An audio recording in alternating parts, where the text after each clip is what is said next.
ప్రస్తుతం కాంగ్రెస్ పార్టీ పరిస్థితి ఏమంటారు రాష్ట్రంలో? ఒక జనాకర్షణ శక్తి కలిగినటువంటి నాయకుడు లేకపోవడం వలన Congress party relegated to very small అనేటువంటిది వచ్చింది. నేషనల్ లెవెల్ అయితే Congress will form the government. మొన్న జరిగినటువంటి ఎన్నికలు ఒక ఎమోషన్ మీద జరిగాయి. రాజశేఖర రెడ్డి గారు మరణానంతరం కాంగ్రెస్ పార్టీ క్రమంగా క్షీణ దశకు చేరుకున్న దాంట్లో ఎవరు కారణం అంటారు? రాజశేఖర రెడ్డి గారు ముఖ్యమంత్రిగా ఉన్నప్పుడు జరిగినటువంటి అన్ని ఎలక్షన్స్లో 108 వెహికల్స్ ద్వారా డబ్బులు పంపిణీ జరిగింది. కానీ జలయజ్ఞంలో పెద్ద ఎత్తున అవినీతి జరిగింది అనేటువంటిది కూడా ఉంది కదా. ఇప్పుడు వాళ్ళకి అధికారం వచ్చింది, 3 ఏళ్ళు అవుతుంది. ఎప్పుడైతే రాజశేఖర రెడ్డి గారి యాక్సిడెంట్ ఆ రోజు సెప్టెంబర్ 2న జరిగిందో పౌరాలకోటలో, ఇమ్మీడియట్గా చాలామంది ఎమ్మెల్యేలు జగన్ గారు సీఎం అవ్వాలనేటువంటి సంతకాలు చేశారు. ఆ రోజు ముఖ్యమంత్రి కావాలని జగన్ గారు కోరుకున్నారా? వారు రాజశేఖర రెడ్డి గారు మరణానంతరం కుటుంబం అంతా వచ్చారు.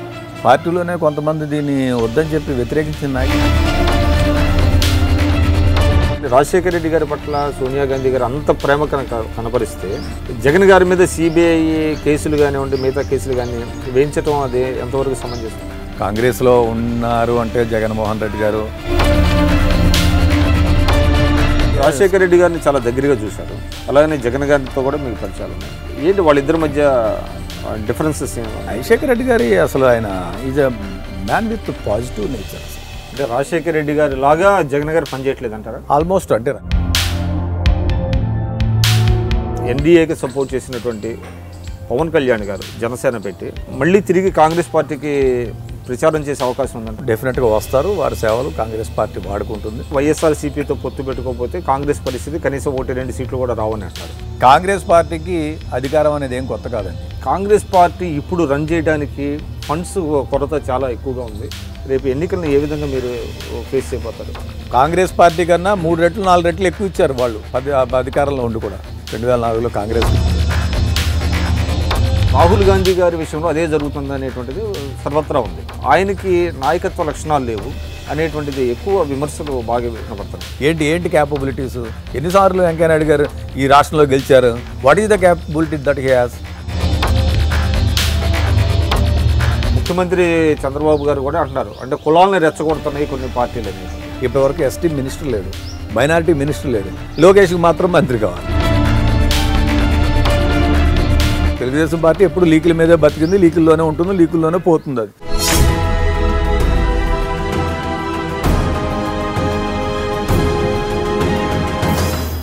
ఆంధ్రప్రదేశ్ కాంగ్రెస్ పార్టీలో అత్యంత క్రియాశీలకంగా ఉన్న నాయకుల్లో గిడుగు రుద్రరాజు ఒకరు.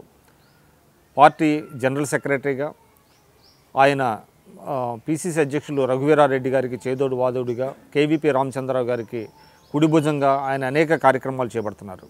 మాజీ ఎమ్మెల్సీ గిడుగు రుద్రరాజు గారితో ఐ డ్రీమ్ ఇంటర్వ్యూ. నమస్కారం రుద్రరాజు గారు. గుడ్ మార్నింగ్ అండి. నమస్కారం. ఏది పంజాబ్ ఎన్నికల పరిశీలకులుగా వెళ్ళినట్టున్నారు కాంగ్రెస్ పార్టీ తరఫున. నిన్ననే ఫస్ట్ ఫేజ్ జరిగింది. చూస్తుంటే మీ అంటే కాంగ్రెస్ కొంచెం అంటే బూస్ట్ కలిగేటట్టు ఉంది. అంటే పంజాబ్ వస్తుంది, కాంగ్రెస్ పార్టీ గెలుస్తుంది అనేటువంటి ఎక్కువ వినపడుతున్నది. అంటే మీరు ప్రత్యక్షంగా చూశారు కదా, ఏంటి మీ ఒపీనియన్? బేసికల్గా అక్కడ ఉన్నటువంటి పరిస్థితి ఏంటంటే, పంజాబ్లో గడిచినటువంటి 10 సంవత్సరాలుగా అకాలీలు భారతీయ జనతా పార్టీ అలయన్స్లోని ప్రభుత్వం ఉంది. తండ్రి ముఖ్యమంత్రిగా, కొడుకు ఉప ముఖ్యమంత్రిగా, కోడలు కేంద్ర మంత్రిగా చాలా రియాక్షన్ ఉంది ప్రజల్లో. మనం తమిళనాడు రాజకీయాలు కానీ, బీహార్ రాజకీయాలు కానీ, ఇటువంటి రాజకీయాలు చూసిన నేపథ్యంలో పంజాబ్లో నాకు కూడా అసలు సర్ప్రైజ్. అటువంటి పరిస్థితి ఉంది, ప్రజలు ఈ విధంగా ఇదవుతున్నారు అనేటువంటిది, అది చాలా అవుట్ బర్స్ట్ అయింది. ఆ నేపథ్యంలో డెఫినెట్గా Congress party is the only alternative party అనేటువంటి ఆలోచనకు వచ్చారు. ప్లస్ నేషనల్ లెవెల్ పాలిటిక్స్ కూడా, రీజనల్ పార్టీస్కి కొంచెం ప్రాముఖ్యత తగ్గి ఇష్యూస్ని సాధించుకోవాలంటే మనం నేషనల్ లెవెల్లో ఏదో ఒక పొలిటికల్ పార్టీతో ర్యాలీ అవ్వాలనేటువంటి ఉద్దేశంలో ప్రజలు ఉన్నారు. తర్వాత కాంగ్రెస్ పార్టీ అక్కడ చేసినటువంటి డెవలప్మెంటల్ యాక్టివిటీస్ కూడా చాలా ఎక్కువ ఉన్నాయి.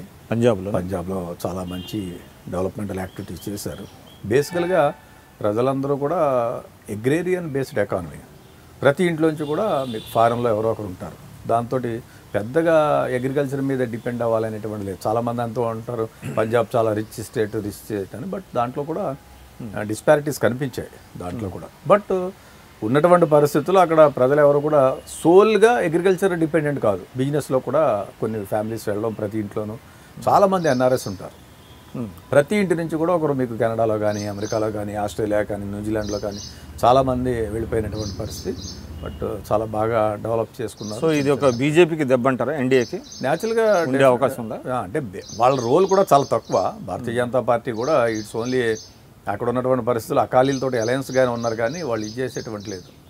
అక్కడ ఆపు పరిస్థితి ఏంటి అక్కడ? ఆపు డెఫినెట్గా కొంత రోల్ ప్లే చేసినటువంటి మాట వాస్తవం. కానీ ఆ రాష్ట్రాన్ని ఎవరు పరిపాలించాలనేటువంటి దాని మీద క్లారిటీ లేదు. సో ఇక్కడ ఆల్రెడీ కేజ్రీవాల్ గారు పంజాబ్ ముఖ్యమంత్రిగా ఉన్నారు. ముఖ్యమంత్రి ఎవరనేటువంటిది లేదు. కాంగ్రెస్ పార్టీ అయితే ఆల్రెడీ కెప్టెన్ అమరేందర్ సింగ్ ముఖ్యమంత్రి అని చెప్పింది. పీసీసీ ప్రెసిడెంట్గా ఉన్నారు. ఈ was also former chief minister. అతను రకరకాల ఇష్యూస్లో అంటే ఇరిగేషన్ వాటర్, తాగునీరు సాగునీరుకి సంబంధించినటువంటి ఇష్యూ వచ్చినప్పుడు వారు ముఖ్యమంత్రిగా ఉన్నప్పుడు హౌస్ యునానిమస్ రెజల్యూషన్ పాస్ చేసి పంజాబ్ యొక్క వాటర్ జలాలు ఏవైతే ఉన్నాయో ఆ జలాలను ఇతర రాష్ట్రాలకు వెళ్లకుండా పంజాబ్ ప్రజల యొక్క అభివృద్ధి కోసం, వాళ్ళ యొక్క ఆ ప్రాంతాల అభివృద్ధి కోసం ఖర్చు పెడతానని చెప్పారు. సో ఆ విధంగా సట్లేజీ లాంటి ఆయనకి మంచి ఇదిలో ఉన్నారు. అట్ ది సేమ్ టైం అప్పట్లో పూర్వం జరిగినటువంటి బ్లూ స్టార్ ఆపరేషన్లో కూడా సో అప్పుడు జరిగినటువంటి దానికి ఆయన he resigned as member of parliament and he was with the local sentiment of the people. అంటే అప్పుడు అంటే ఇందిరాగాంధీ గారు చేపట్టిన చర్యకి నిరసనగా కెప్టెన్ దాని మీద ఆయన మీద చాలా కాన్ఫిడెన్స్ లెవెల్స్ ఎక్కువ ఉన్నాయి. రాష్ట్ర అభివృద్ధి కోసం కానీ లేకపోతే ప్రజల ప్రాంతాల అభివృద్ధి కోసం కానీ డెఫినెట్గా. అంటే ఇక్కడ ఒకటి చెప్పండి, అంటే కాంగ్రెస్ పార్టీగా ప్రజలు అక్కడ ఆదరణ ఉందా, లేకపోతే కెప్టెన్ అమరేందర్ సింగ్ ఒక వ్యక్తిత్వం కానివ్వండి, ఆయనటువంటి స్టేచర్ కానివ్వండి, దానివల్ల కాంగ్రెస్కి అట్రాక్ట్ అవుతున్నారు? నేషనల్ లెవెల్లో కాంగ్రెస్ పార్టీ రివైవ్ అవుతుంది. ఈ జాతీయ స్థాయిలో ఇప్పుడు ఉన్నటువంటి పరిస్థితుల్లో ఆల్రెడీ భారతీయ జనతా పార్టీని చూశారు, రీజనల్ పార్టీస్ని చూశారు. వీటిలన్నింటిని చూసిన తర్వాత గవర్నెన్స్ అనేటువంటి దానికి ప్రజలు కొంచెం మొగ్గు చూపిస్తున్నారు. ఎందుకంటే గడిచిన 3 సంవత్సరాలుగా భారతీయ జనతా పార్టీ మోడీ గారి నాయకత్వం ఉన్నప్పటికీ కూడా, లేకపోతే అక్కడ అకాలీలు ఉన్నప్పుడు కూడా గవర్నెన్స్ అనేటువంటిది ప్రజలకి అన్ని సెక్షన్స్ ఇంక్లూజివ్ పాలిటిక్స్ ఎక్కడా లేదు. దాంతో వాళ్ళు కొంత ఇది అవుతున్నారు. కాంగ్రెస్ పార్టీగా నేషనల్ లెవెల్లో రివైవల్ అవుతుంది. రాహుల్ గాంధీ గారి నేతృత్వంలో ఒక యంగ్ లీడర్షిప్ ఈ దేశంలో ఎమర్జ్ కాబోతోంది. అంటే మీరు చెప్పేది రివైవల్ అంటే ఎట్లాగా? అక్కడ ఆల్రెడీ మీరే చెప్పారు, పంజాబ్లో అక్కడ ఏదైతే యాంటీ ఎస్టాబ్లిష్మెంట్ ఎక్కువ ఉన్నది, 10 ఏళ్ళు పరిపాలించారు, అక్కడ లూట్ బూట్ ఇటువంటి జరుగుతున్నది అనేది ఉన్నది. అది ఆటోమేటిక్గా అది కాంగ్రెస్ ప్లస్ అవుతుంది తప్ప ఓవరాల్గా కాంగ్రెస్ పార్టీ రివైవ్ అవుతున్నది అనే సిమ్టమ్స్ని ఏ విధంగా మీరు స్పెసిఫిక్గా చెప్పగలరు? బేసికల్గా ఇష్యూస్ తీసుకున్నప్పుడు ఇప్పుడు మనం యూపీఏ గవర్నమెంట్లో 10 ఇయర్స్లో మనం పెట్టినటువంటి స్కీమ్స్ తీసుకున్నాం. సపోజ్ ల్యాండ్ ఎక్విజిషన్ స్కీమ్ ఉంది. పూర్వం వరకు ఇప్పటివరకు కూడా గవర్నమెంట్ ఆఫ్ ఇండియాలో వీళ్ళు ఎన్డీఏ ప్రభుత్వం వచ్చిన తర్వాత అంటే స్కీమ్స్ కాదండి, అంటే స్పెసిఫిక్గా మీరు కాంగ్రెస్ పార్టీ రివైవ్ అవుతుంది అంటున్నారు. అంటే వాళ్ళు బేరీజ్ వేసుకుంటున్నారా ఎన్డీఏకి యూపీఏ, లేకపోతే BJP versus Congress which is better party అనేటువంటిది ప్రజలు నేషనల్ లెవెల్లో ఒక లైన్ డిమార్కేషన్ జరుగుతోంది. ఆ లైన్ డిమార్కేషన్లో ప్రజలందరూ కూడా ఆలోచిస్తున్నారు. జాతీయ స్థాయిలో ఏ పార్టీ అయితే అన్ని సెక్షన్స్ అభివృద్ధి చెందుతాయి అనేటువంటి దానికి ఒక ఆలోచనకు వచ్చారు.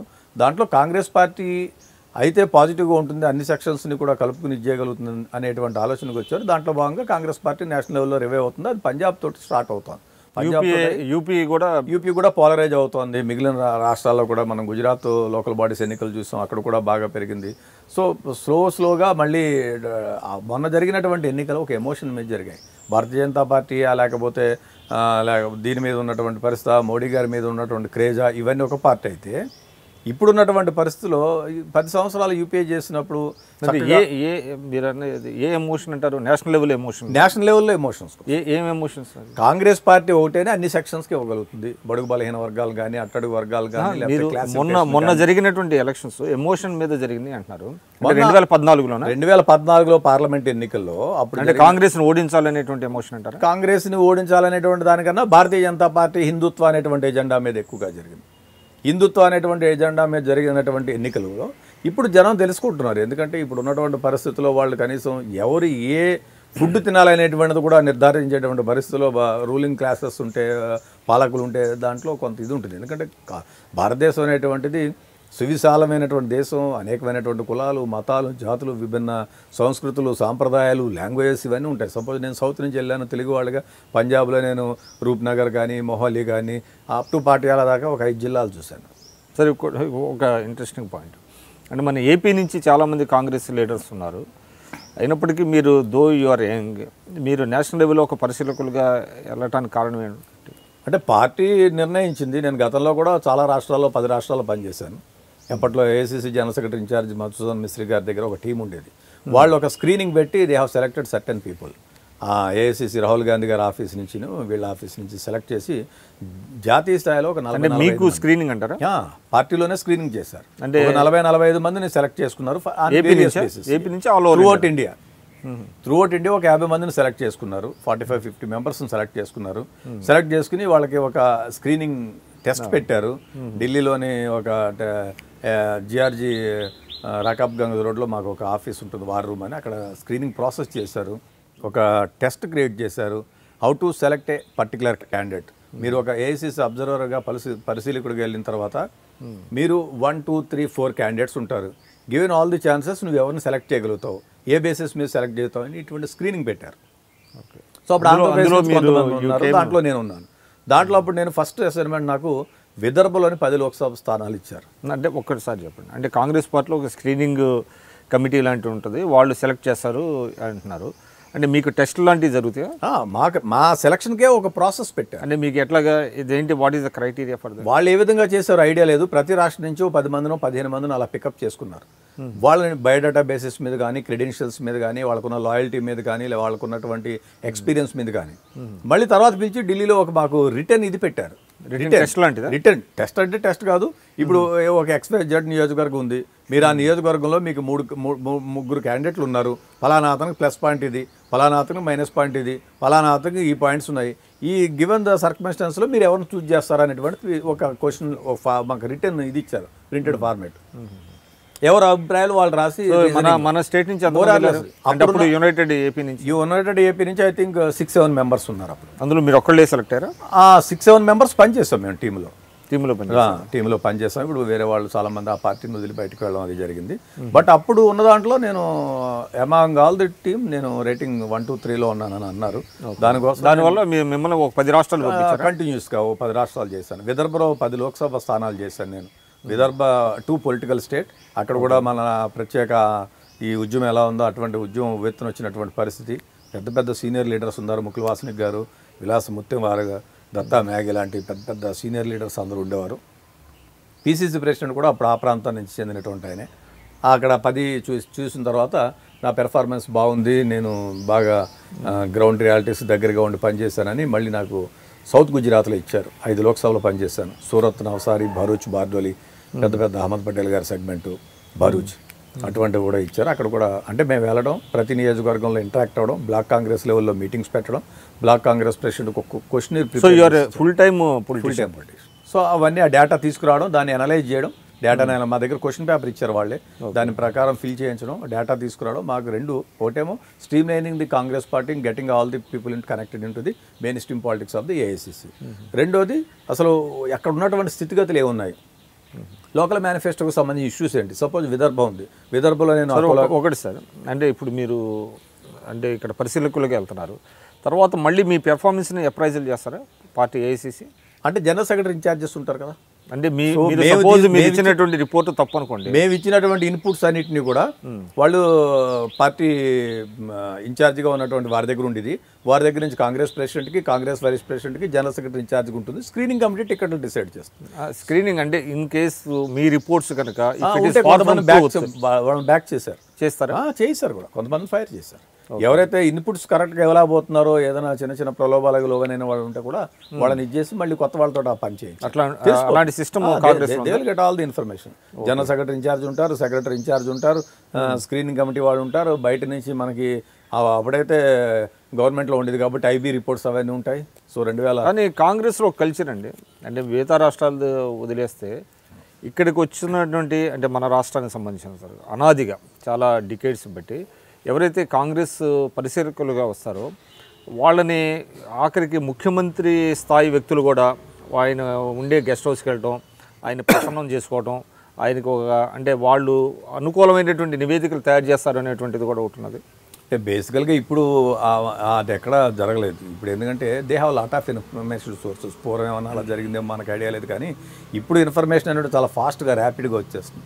సో మనం క్రాస్ చెక్ చేసుకునే అవకాశం ఉంది డెఫినెట్గా. They have number of AICC, otherwise they cannot run the show. ఇంత పెద్ద పార్టీని నడిపించడం అంటే ఎదురు you may be in the power or out of power. పార్టీని నడిపించడం అయితే అంత ఈజీ టాస్క్ ఏం కాదు. అంటే పార్టీ ఇన్ఛార్జీలు ఎవరైతే ఉంటారో వాళ్ళు పార్టీని అంటే మెరుగు చేయడం కానీ రూయిన్ చేయడం కానీ అవకాశాలు ఉన్నాయంటారా? అంటే మెజారిటీ సాధ్యమైనంత వరకు అందరి ఇంట్రెస్ట్ కూడా కాంగ్రెస్ బాగుంటేనే వాళ్ళు బాగుంటారు, మనం బాగుంటాం కాబట్టి కరెక్ట్ ఇన్పుట్స్ ఇస్తారు. ఎక్కడ కూడా రాంగ్ జరిగేటువంటి అవసరం. కానీ ఒక టాక్ అయితే మన దిగ్విజయ్ సింగ్ గారు ఎవరైతే ఉన్నారో ఒకప్పుడు మధ్యప్రదేశ్ ముఖ్యమంత్రి, ఆయన రాష్ట్రానికి ఇన్ఛార్జిగా ఉన్నారు, రాజశేఖర రెడ్డి గారు సీఎంగా ఉన్నారు. సో ఆయన ఇక్కడ ఏకపక్షమైనటువంటి నివేదికలు ఏఐసీసీకి ఇచ్చారు అనేటువంటిది ఒక టాక్ కూడా అంటే విత్ ఇన్ ది కాంగ్రెస్ ఉంది. అది ఎంతవరకు నిజం?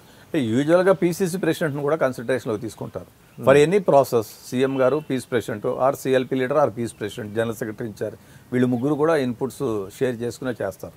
సో అలా కాకుండా ఫార్మర్ పీసీసీ ప్రెసిడెంట్స్ ఉంటారు, ఫార్మర్ సిఎల్పీ లీడర్స్ కానీ ఫార్మర్ సీఎంస్ ఉంటారు, కోఆర్డినేషన్ కమిటీస్ ఉంటారు, వర్కింగ్ కమిటీ మెంబర్స్ ఉంటారు. వీళ్ళందరి దగ్గర నుంచి రిపోర్ట్స్ తెప్పించుకుంటుంది హైకమాండ్. అంత యూనిలాటరల్గా ఓన్లీ మీకు ముఖ్యమంత్రి గారు చెప్తేనే అవుతుంది, లేకపోతే ముఖ్యమంత్రి గారు ఇక్కడ రాష్ట్రానికి ఎవరైతే ఇన్ఛార్జిగా ఉంటారో వాళ్ళు అంటే కొంతమంది ఇంట్రెస్ట్నే ప్రొటెక్ట్ చేశారు, మిగతా వాళ్ళని పట్టించుకోలేదు, వాళ్ళు కొంత డబ్బులు కూడా అమ్ముడుపోయారు అనేటువంటిది కూడా ఒక టాక్ ఉన్నది. అంటే మనకు మీడియాలో చూసాము, కొంతమంది కాంగ్రెస్ నేతలు చెప్పారు. అటువంటి సంస్కృతి కాంగ్రెస్లో ఉన్నది అనేటువంటిది మీరు. బట్ నాకైతే అక్కడ గోచరించలేదు. ఎందుకంటే రాజశేఖర రెడ్డి గారు ముఖ్యమంత్రిగా ఉన్నప్పుడు suppose major political elections corporation చైర్మన్లు అనుకోండి, కార్పొరేషన్ చైర్మన్లో రాజశేఖర రెడ్డి గారు మనుషులే కాదు కదా, అందరూ మనుషులకి ఇచ్చారు. మెదక్ జిల్లాకు సంబంధించి ఫరూక్ హుస్సేన్ అని ఉండేవారు, ఇప్పుడు తర్వాత ఎమ్మెల్సీ అయ్యారు. ఆయన ఈ గ్రూప్ రాజకీయాలు డెఫినెట్గా రాజకీయాల్లో ఎంతో కొంత ఉంటాయనేటువంటి మాట వాస్తవం. దాంట్లో అందరినీ ఇంక్లూజివ్గా, అలాగే తూర్పుగోదావరి జిల్లా నుంచి నేను ఒక చైర్మన్గా ఉన్నాను, రత్నాబాయి గారికి ఒక చైర్మన్ అవకాశం ఇచ్చారు గిరిజన మహిళగా. సో అన్ని సెక్షన్స్ని మనం ఒకటే సెక్షన్ ఎప్పుడు ఇంక్లూడ్ చేస్తారు. ఏఐసీసీ వాళ్ళు 90% మీ పేర్లు అడుగుతారు, వారి పేర్లు అడుగుతారు, పీస్ ప్రెసిడెంట్ గారిని అడుగుతారు, ముఖ్యమంత్రి గారిని అడుగుతారు, సీనియర్ లీడర్స్ని అడుగుతారు, అందరినీ కలిపి ఒక ఈ సిస్టమ్ మంచిదేనంటారా? న్యాచురల్గా కదా, కాంగ్రెస్ పార్టీలో ఎక్కడో ఒకటి సార్ మరి అన్ని సెక్షన్స్ ఉండాలి కదా సమాజంలో. అందరూ కూడా కాంగ్రెస్ పార్టీకి రాష్ట్ర పరిశీలకుడు అనేటువంటి పోస్టు ఉండటం మంచిదంటారు. డెఫినెట్గా బాధ్యులు ఏ రాజకీయ పార్టీకి అయినా భారతీయ జనతా పార్టీకి జనరల్ సెక్రటరీలు ఉన్నారు, ఇన్ఛార్జీలు ఉంటారు, కాంగ్రెస్ పార్టీ కూడా జనరల్ సెక్రటరీ ఉంటుంది. వాళ్ళంతా వెల్ ఎక్స్పీరియన్స్డ్. దిగ్విజయ్ సింగ్ గారు 10 సంవత్సరాలు పెద్ద మధ్యప్రదేశ్ లాంటి రాష్ట్రానికి కంటిన్యూస్గా ముఖ్యమంత్రి చేశారు, హేమహేమిలు ఉన్నటువంటి. సో ఈ నోస్ ఎవ్రీథింగ్. ఆయనకి అడ్మినిస్ట్రేషన్లో చాలా తక్కువ ఇన్వాల్వ్ అయ్యారు, ఎందుకంటే ముఖ్యమంత్రిగా ప్రాక్టికల్గా ఉండేటువంటి డిఫికల్టీస్ అన్ని వారికి తెలుసు, వారి దగ్గర ఉన్నటువంటి ప్రజర్స్. ఆయన వల్ల కాంగ్రెస్ పార్టీ నష్టపోయింది అనేటువంటి టాక్ ఉంది మన ఆంధ్రప్రదేశ్ వరకు అంటారు. But he was against division. నాకు ఇంటర్నల్గా తెలుసు దాని ప్రకారం ఆయన ఛత్తీస్గఢ్ చేసిన తర్వాత అక్కడ గెలవలేదు కాంగ్రెస్ పార్టీ.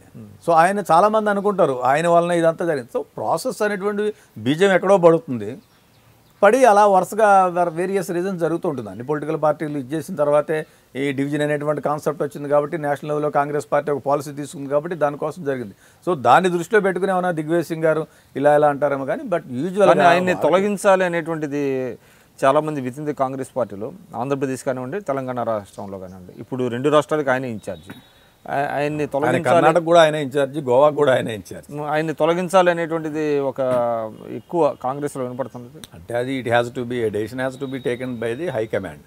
రీషఫుల్స్ ఉన్నప్పుడు అది దాని గురించి చర్చించారని కూడా అన్నారు. తెలంగాణ అనేటువంటిది ఒక రాష్ట్రం కొత్తగా ఏర్పడింది, ఉమ్మడి రాష్ట్రాలకు గవర్నర్ ఉన్నారు. మరి ఉమ్మడి రాష్ట్రాలకు గవర్నర్ ఉన్నప్పుడు ఇక్కడ జెండా ఎగరేస్తున్నారు, అక్కడ జెండా. సో వారికి కూడా కొన్ని ప్రాక్టికల్ డిఫికల్టీస్ ఉంటాయి. బట్ న్యాచురల్గా is also incharge for Karnataka, is also incharge for Goa, senior man, seasoned politician.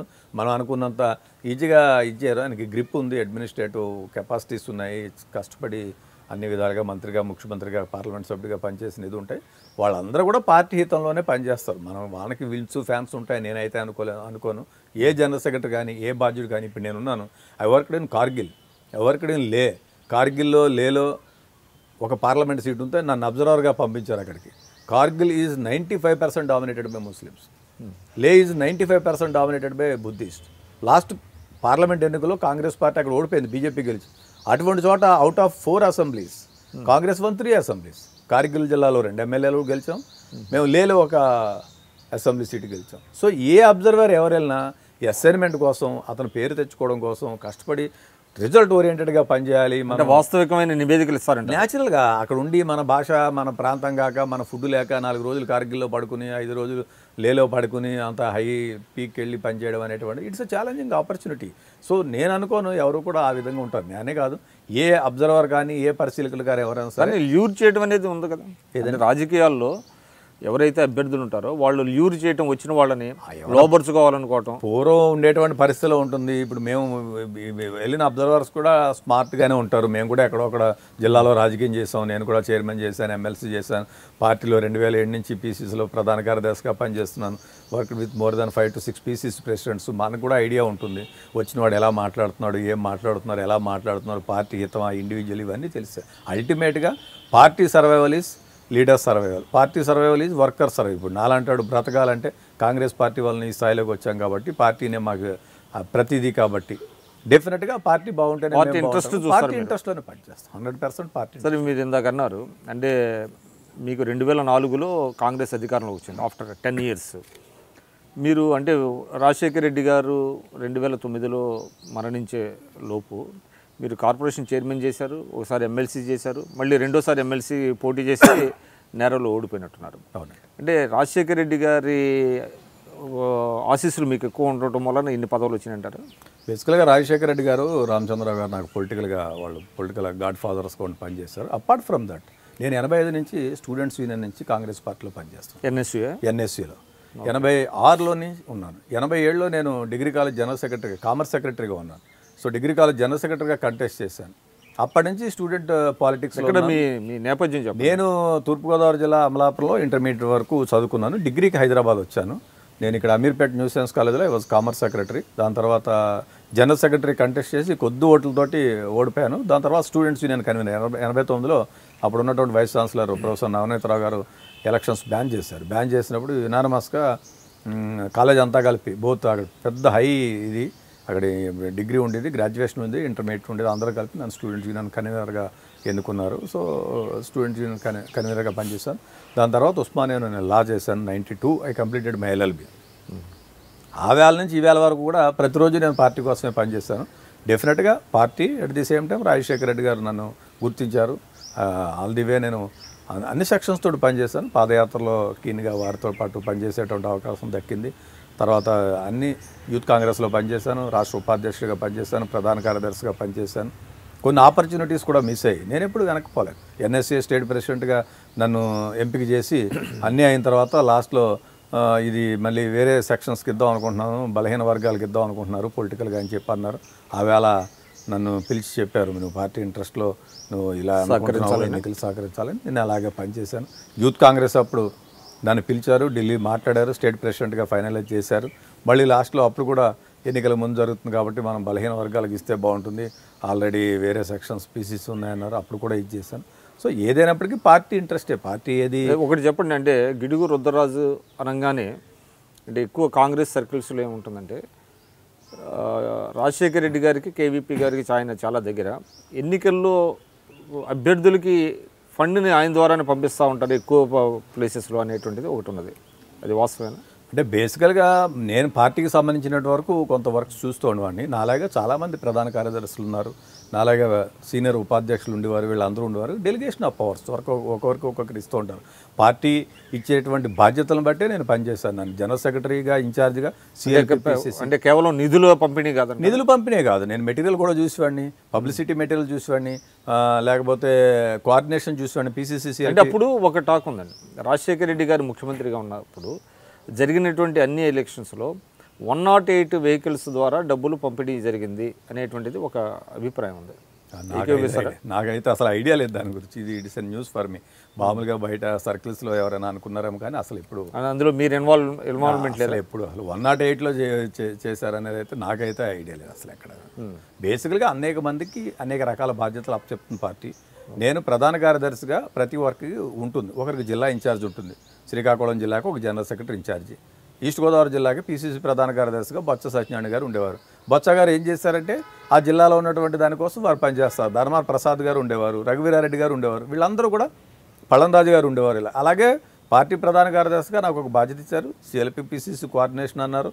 లేకపోతే ఇప్పుడు అప్పట్లోనే మనోహర్ గారు ఉండేవారు, వారు యూత్ కాంగ్రెస్ చూస్తారు, వారు కొంత కోఆర్డినేషన్ చేస్తారు. ఆయన జనరల్ సెక్రటరీగా, నేను జనరల్ సెక్రటరీ, వారు డి శ్రీనివాస్ గారికి పార్టీ హెడ్ క్వార్టర్స్ ఇన్ఛార్జిగా వారు పనిచేస్తారు. అలా ఒకటి చూస్తున్నాం.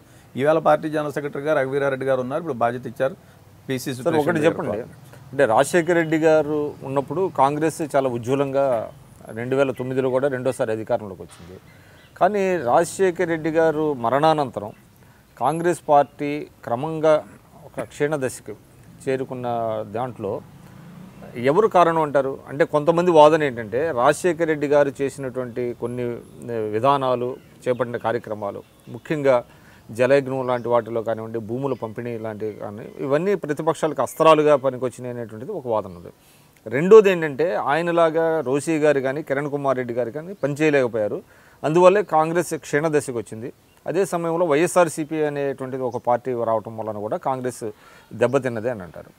మీరు అది దేన్ని ఏకీభవిస్తారు? రాజశేఖర రెడ్డి గారి ఇమేజ్ అనేటువంటిది అబోవ్ ఆల్. పాదయాత్ర తర్వాత ఈ రాష్ట్రంలో ఒక పెద్ద నాయకుడిగా ఆయన ఎమర్జ్ అయ్యారు, ప్రజలందరికీ దగ్గర అయ్యారు, రైతులు ముఖ్యంగా. చంద్రబాబు నాయుడు గారు ఏం చేశారు అంటే పెద్ద నాయకుడిగా ఎమర్జ్ అయ్యారంటారా? ప్రజల యాక్సెప్టెన్స్ వచ్చిందంట. ప్రజల యాక్సెప్టెన్స్ తోటే. ప్రజల యాక్సెప్టెన్స్ లేకపోతే నాయకత్వం ఎలా వస్తుంది? అసలు ప్రజల యాక్సెప్టెన్స్ తోటి ఇప్పుడు నేను పాదయాత్రలో అన్ని చోట్ల, చాలా చోట్ల వారితో పాటు అప్పటికే పెద్ద నాయకుడు ఆయన. అంటే పాదయాత్ర తర్వాత ఏమైందంటే ఆయనలో ఒక విధమైనటువంటి పరిణతి వచ్చింది. ఆయన టువర్డ్స్ ఏ రకమైన పరిణామం? పేదరికం, మనం వాళ్ళని అడ్రస్ చేయాలి. పాదయాత్రలో మాకు అనేకమైనటువంటి అంశాలు, కష్టం, సుఖం, నష్టం, రైతులు పడుతున్నటువంటి, రైతాంగం పడుతున్నటువంటి బాధలు ఇవన్నీ వచ్చి, సో వీటిలన్నింటినీ మనం ఏదైనా విధంగా అడ్రస్ చేయాలి. వీళ్ళందరికీ మనం దగ్గర కావాలి. మనకి ఆయనకి ప్రభుత్వం అవకాశం వచ్చింది, ప్రజలు యాక్సెప్టెన్స్ ఇచ్చారు, ముఖ్యమంత్రి అయ్యారు. శాచ్యురేషన్ లిమిట్గా ఎక్కడ జరగలేదు ఇప్పటి వరకు. ఒక ఊరిలో ఈవేళ ఉన్నటువంటి పరిస్థితుల్లో తెలుగుదేశం పార్టీ ఇప్పుడు అధికారంలో ఉన్నప్పుడు జన్మభూమి కమిటీలు పెట్టి చేస్తున్నటువంటి నేపథ్యంలో 100కి 100 మంది, నా ఊరిలో 180 మందికి నేను పెన్షన్స్ అని చెప్పి ఎలిజిబిలిటీ ఉన్న క్రైటీరియా పెట్టి అందరికీ ఇచ్చా. ఈవేళ అదే మా ఊరిలో కేటగిరీలు పెట్టి కొంతమందికి ఆప్ చేశారు 1000 రూపాయలు. సో శాచ్యురేషన్ కాన్సెప్ట్గా చేయడం కానీ, లేకపోతే పేదలకి ఇచ్చినటువంటి వెల్ఫేర్ ప్రోగ్రామ్స్ కానీ, మెయిన్లీ ఆరోగ్యశ్రీ అనేటువంటిది అసలు ఊహించినటువంటి రిజల్ట్ తీసిపెట్టింది. ప్రజలు సామాన్యులందరూ కూడా అసలు మనిషి అనేటువంటి వాడు ఇప్పుడు మనం ఉన్నటువంటి వారి పరిస్థితుల్లోనే హాస్పిటల్కి వెళ్తే ఆన్ యావరేజ్ రోజుకి నేను ఒక హాస్పిటల్కి వెళ్తే అడిగే మా ఫ్రెండ్ వాళ్ళ మందరికి 85,000 బిల్ చేస్తున్నారు. ఐసీసీలో మనిషి ఉంటే ఆన్ యావరేజ్ ఏది వాడినా వాడకపోయినా 70-80,000 వేసేటువంటి పరిస్థితిలో పేదవాడికి, అక్కడ ఉన్నటువంటి వాడికి అసలు డయాగ్నోసిస్ కానీ అప్రోచ్ కానీ లేనటువంటి పరిస్థితిలో ఆరోగ్యశ్రీ అనేటువంటిది పెద్దది. అలా మంచి ఫ్లాగ్షిప్ ప్రోగ్రామ్స్ తీసుకున్నారు. దాంతో వారి డెఫినెట్గా 2004 నుంచి గవర్నెన్స్ మీద ఆయనకు ఉన్నటువంటి గ్రిప్, ప్రజల మీద ఉన్నటువంటిది డెఫినెట్గా కాంగ్రెస్ పార్టీ తీసుకున్నటువంటి నిర్ణయాలు. ఇరిగేషన్ అనేటువంటిది గొప్ప కాన్సెప్ట్. ఇప్పుడు నుంచి విషయాలు చెప్తారు పోలవరానికి సంబంధించి. పోలవరం క్లియరెన్సెస్ అన్నీ కాంగ్రెస్ తీసుకొచ్చింది. 2004, 2007 మధ్యలో వచ్చినటువంటి క్లియరెన్సెస్. కెనాల్స్ అన్ని ఈవేళ పట్టిసీమకు వాడుతున్నటువంటి కెనాల్స్ అన్నీ కూడా ఆవేళ తవ్వినటువంటి కెనాల్స్. కానీ జలయజ్ఞంలో పెద్ద ఎత్తున అవినీతి జరిగింది అనేటువంటిది కూడా ఉంది కదా. డెఫినెట్గా ఎక్కడైనా ఏదైనా ఇష్యూ జరిగినప్పుడు దానికి ప్లస్ ఆర్ మైనస్లు రెండు ఉంటూ ఉంటాయి. దాన్ని ఎప్పటికప్పుడు సరి చేసుకున్నారు. జలయజ్ఞంలో ఇటువంటి ఇష్యూ వచ్చినప్పుడు ప్రాజెక్ట్స్ దగ్గర పెట్టి డిస్కషన్ చేసి మీకు ఏమైనా తప్పులు, ల్యాప్సెస్ ఏదైనా ఉంటే దాన్ని మీరు చూపించండి అన్నారు. అపోజిషన్ ఎక్కడ చేయలేకపోయింది కదా. ఇప్పుడు ఈ వేళ వరకు అధికారం వచ్చింది, ఇప్పుడు వాళ్ళకి అధికారం వచ్చింది 3 ఏళ్ళు అవుతుంది. ఏదైనా ఇష్యూస్ ఉంటే ఈ వేళ వరకు తీసుకోవచ్చు కదా. మీరు కూడా అదే కాంట్రాక్టర్లను వాడుతున్నారు కదా. జలయజ్ఞంలో ఉన్నటువంటి కాంట్రాక్టర్లే ఈవేళ మీరు కూడా వాడుకుంటున్నారు. సో అదే కాంట్రాక్టర్ ఇప్పుడు తెలుగుదేశం ప్రభుత్వం అంతే కదా. మోరార్లెస్ ఈ రాష్ట్రంలో ఉన్నటువంటి 10 మందో 12 మందో వాళ్ళే కదా ఈ దేశంలో కానీ రాష్ట్రంలో కానీ వర్క్ చేసేవాళ్ళు. వాళ్ళందరూ తెలుగుదేశం కూడా వాడుకుంటుంది కదా. ఏదైనా ఇష్యూస్ ఉంటే దాన్ని ఇచ్చేయచ్చు కదా. ఇప్పుడు మీరు పోలవరం ఉంది, పోలవరంలో 5,600 కోట్లు, సుమారు 5,500 కోట్లు కాంగ్రెస్ పార్టీ వేరియస్ బడ్జెట్స్లో పెట్టింది. పెడితే ఏదైనా ఇష్యూస్ ఉంటే మీరు పట్టుకోవాలిగా. ఇప్పటివరకు ఏం చేయలేదు కదా. సో అవన్నీ చెప్పుకోవడానికేనో ప్రజల్ని మభ్యపెట్టడానికి ఉపయోగపడతాయి, కానీ అదేమి దాంట్లో ఉన్నటువంటి ఎలిగేషన్స్గా నేనైతే భావించడం లేదు. సరే, మీరు కేవీ గారేమో వైఎస్ఆర్ రాజశేఖర రెడ్డి గారికి అంతరాత్మ, ఆత్మ అని అంటూ ఉంటారు. మరి జగన్ గారు పార్టీ బయటికి వెళ్ళినప్పుడు, లేకపోతే ఆయన్ని ముఖ్యమంత్రిగా చేయాలి అంటే, ఎప్పుడైతే రాజశేఖర రెడ్డి గారి యాక్సిడెంట్ ఆ రోజు సెప్టెంబర్ 2న జరిగిందో పావురాలగుట్టలో, ఇమ్మీడియట్గా చాలామంది ఎమ్మెల్యేలు జగన్ గారు సీఎం అవ్వాలనేటువంటి సంతకాలు చేశారు. బహుశా నేను అనుకుంటా మీరు కూడా ఉన్నట్టున్నారు అందులో. ఆ ఇన్సిడెంట్ ఎలా జరిగిందంటారు? అంటే బేసికల్గా నేనైతే అప్పుడు ఆ ఎండ్లో ఉన్నాను. రాజశేఖర రెడ్డి గారి హెలికాప్టర్ ఇక్కడ నుంచి టేక్ ఆఫ్ అయిన తర్వాత నేను సీకే బాబు గారి ఇంట్లో ఉన్నాను. సీకే బాబు గారి ఇంట్లో చిత్తూరులో ఉన్నారు. చిత్తూరులో ఉన్నాను. కరుణాకర్ రెడ్డి గారు, నేను, అంటే రిసీవ్ చేసుకోవడానికి మీరు అంటే నేను మన్నవరం ప్రాజెక్టుకి సంబంధించి మన్నవరంకి ఒక ప్రిపరేటరీ మీటింగ్ పెట్టారు. అప్పుడు డి శ్రీనివాస్ గారు పిసిసి ప్రెసిడెంట్గా, కేవీపీ గారు వాళ్ళంతా కలిపి వచ్చారు. కలెక్టర్ గారు వాళ్ళంతా మాట్లాడిన తర్వాత ఆ ప్రాజెక్టుకి సంబంధించి ఎట్లా చేయాలి ఫౌండేషను ప్రధాని మన్మోహన్ సింగ్ గారు తీసుకుని వచ్చి దాన్ని చేయించి అది ఆ ప్రోగ్రామ్ ఆ ప్రాజెక్ట్ని కంప్లీట్ చేయాలని రాజశేఖర రెడ్డి గారు ఆలోచన. సో అక్కడికి వెళ్ళి దానికి సంబంధించి పొలిటికల్ యాక్టివిటీ అంతా కోఆర్డినేషన్ అని పెట్టారు. ఒక పెద్ద బహిరంగ సభ ఏర్పాటు చేసి కానీ విని ఎరగని రీతిలో ఒక 5 లక్షల మంది క్రౌడ్ తోటి ఒక పెద్ద ప్రోగ్రాం పెట్టి తద్వారా మన్మోహన్ సింగ్ గారిని తీసుకుని వచ్చి మనం పోలవరం కానీ ఇంకా ఈ రాష్ట్రానికి కావాల్సినటువంటి ఏదైనా ఇంపార్టెంట్ ఇష్యూస్ ఉంటే మనం తెచ్చుకోవాలనేటువంటిది వారి ఆలోచన. దాంట్లో భాగంగా మేమంతా అక్కడికి వెళ్ళాం. నేను కరుణాకర్ రెడ్డి గారు మేమిద్దరం కలిసి సీకే బాబు గారి ఇంట్లో వెళ్ళాం. అప్పటికి టేక్ ఆఫ్ అయిన తర్వాత ఇంకా రాలేదు అనేటువంటిది ఏంటి ఇంకా రీచ్ కాలేదు, మామూలుగా 1 hour 20 minutes 1 hour 30 minutes అని నేను ఇక్కడ సీఎం గారి ఆఫీస్ కాంటాక్ట్ చేయడం జరిగింది. ఒక శర్మ గారు అని వారి వ్యక్తిగత కార్యదర్శిగా ఉండేవారు వారికి. తర్వాత ట్రేస్ అవుట్ చేసాం. ఇక్కడ నుంచి టేక్ ఆఫ్ అయింది, ఇక్కడ ల్యాండ్ కావట్లేదు ఏంటి అనుకున్నాం. అదే రోజు ఒక ఎమ్మెల్సీ గారి అమ్మాయిది వివాహం కూడా ఉంది అక్కడ. దానికి కూడా వారు ఇక్కడికి వచ్చి బాబు గారింట్లో సీకే బాబు గారింట్లో బ్రేక్ఫాస్ట్ చేసి అక్కడ అటెండ్ అయ్యి అక్కడి నుంచి రచ్చబండ కార్యక్రమాన్ని అంటే ఈ జరుగుతున్నటువంటి ప్రోగ్రామ్స్ అన్నింటినీ కూడా దాంట్లో ఏమైనా లూప్ హోల్స్ ఉన్నాయా, డెలివరీ మెకానిజం ఎట్లా ఉంది చూద్దామని రచ్చబండ అనేటువంటి ఒక సమీక్ష మెయిన్లీ డెలివరీ మెకానిజం ఎట్లా ఉంటుంది అసలు ఏంటి ఒక సమీక్ష కార్యక్రమం పెట్టుకున్నారు. అది జరిగింది. ఇంతలో ఈ ఫోన్లు అటు ఇటు ఇంత ఎవరి మట్టుకు వాళ్ళు ఇదయ్యారు. నేను డైరెక్ట్గా తిరుపతి వచ్చేసి తిరుపతిలో ఫ్లైట్ ఎక్కి నేను అక్కడి నుంచి హైదరాబాద్కి రావడం జరిగింది. సో దాని తర్వాత అందరికీ తెలుసున్నటువంటిదే జరిగినటువంటి. నేను అడిగేది ఏంటంటే ఆ రోజు ముఖ్యమంత్రి కావాలని జగన్ గారు కోరుకున్నారా, లేకపోతే ఆయన అభిమానులు వైఎస్ఆర్ అంటే రాజశేఖర రెడ్డి గారి అభిమానులే ఎమ్మెల్యేలుగా ఉన్నటువంటి వాళ్ళు ఎమ్మెల్సీలుగా ఉన్నటువంటి వాళ్ళు సంతకాలు పెట్టారా? రాజశేఖర రెడ్డి గారు చనిపోయిన తర్వాత అందరూ పెట్టారు. రాజశేఖర రెడ్డి గారు చనిపోయిన తర్వాత వారితో ఉన్నటువంటి అటాచ్మెంట్ కానీ అనుబంధం కానీ అది జరిగినటువంటి సంఘటన ఆ ట్రాజడీ జరిగినటువంటి పరిస్థితిని దృష్టిలో పెట్టుకుని చాలామంది ఎంపీలు ఎమ్మెల్యేలు హర్ష్ కుమార్ లాంటి వాడు కూడా సంతకాలు పెట్టారు. హర్ష్ కుమార్ గారు అంటే కేవలం కాంగ్రెస్ హైకమాండ్ మాత్రమే దాన్ని బ్రేక్ చేసింది.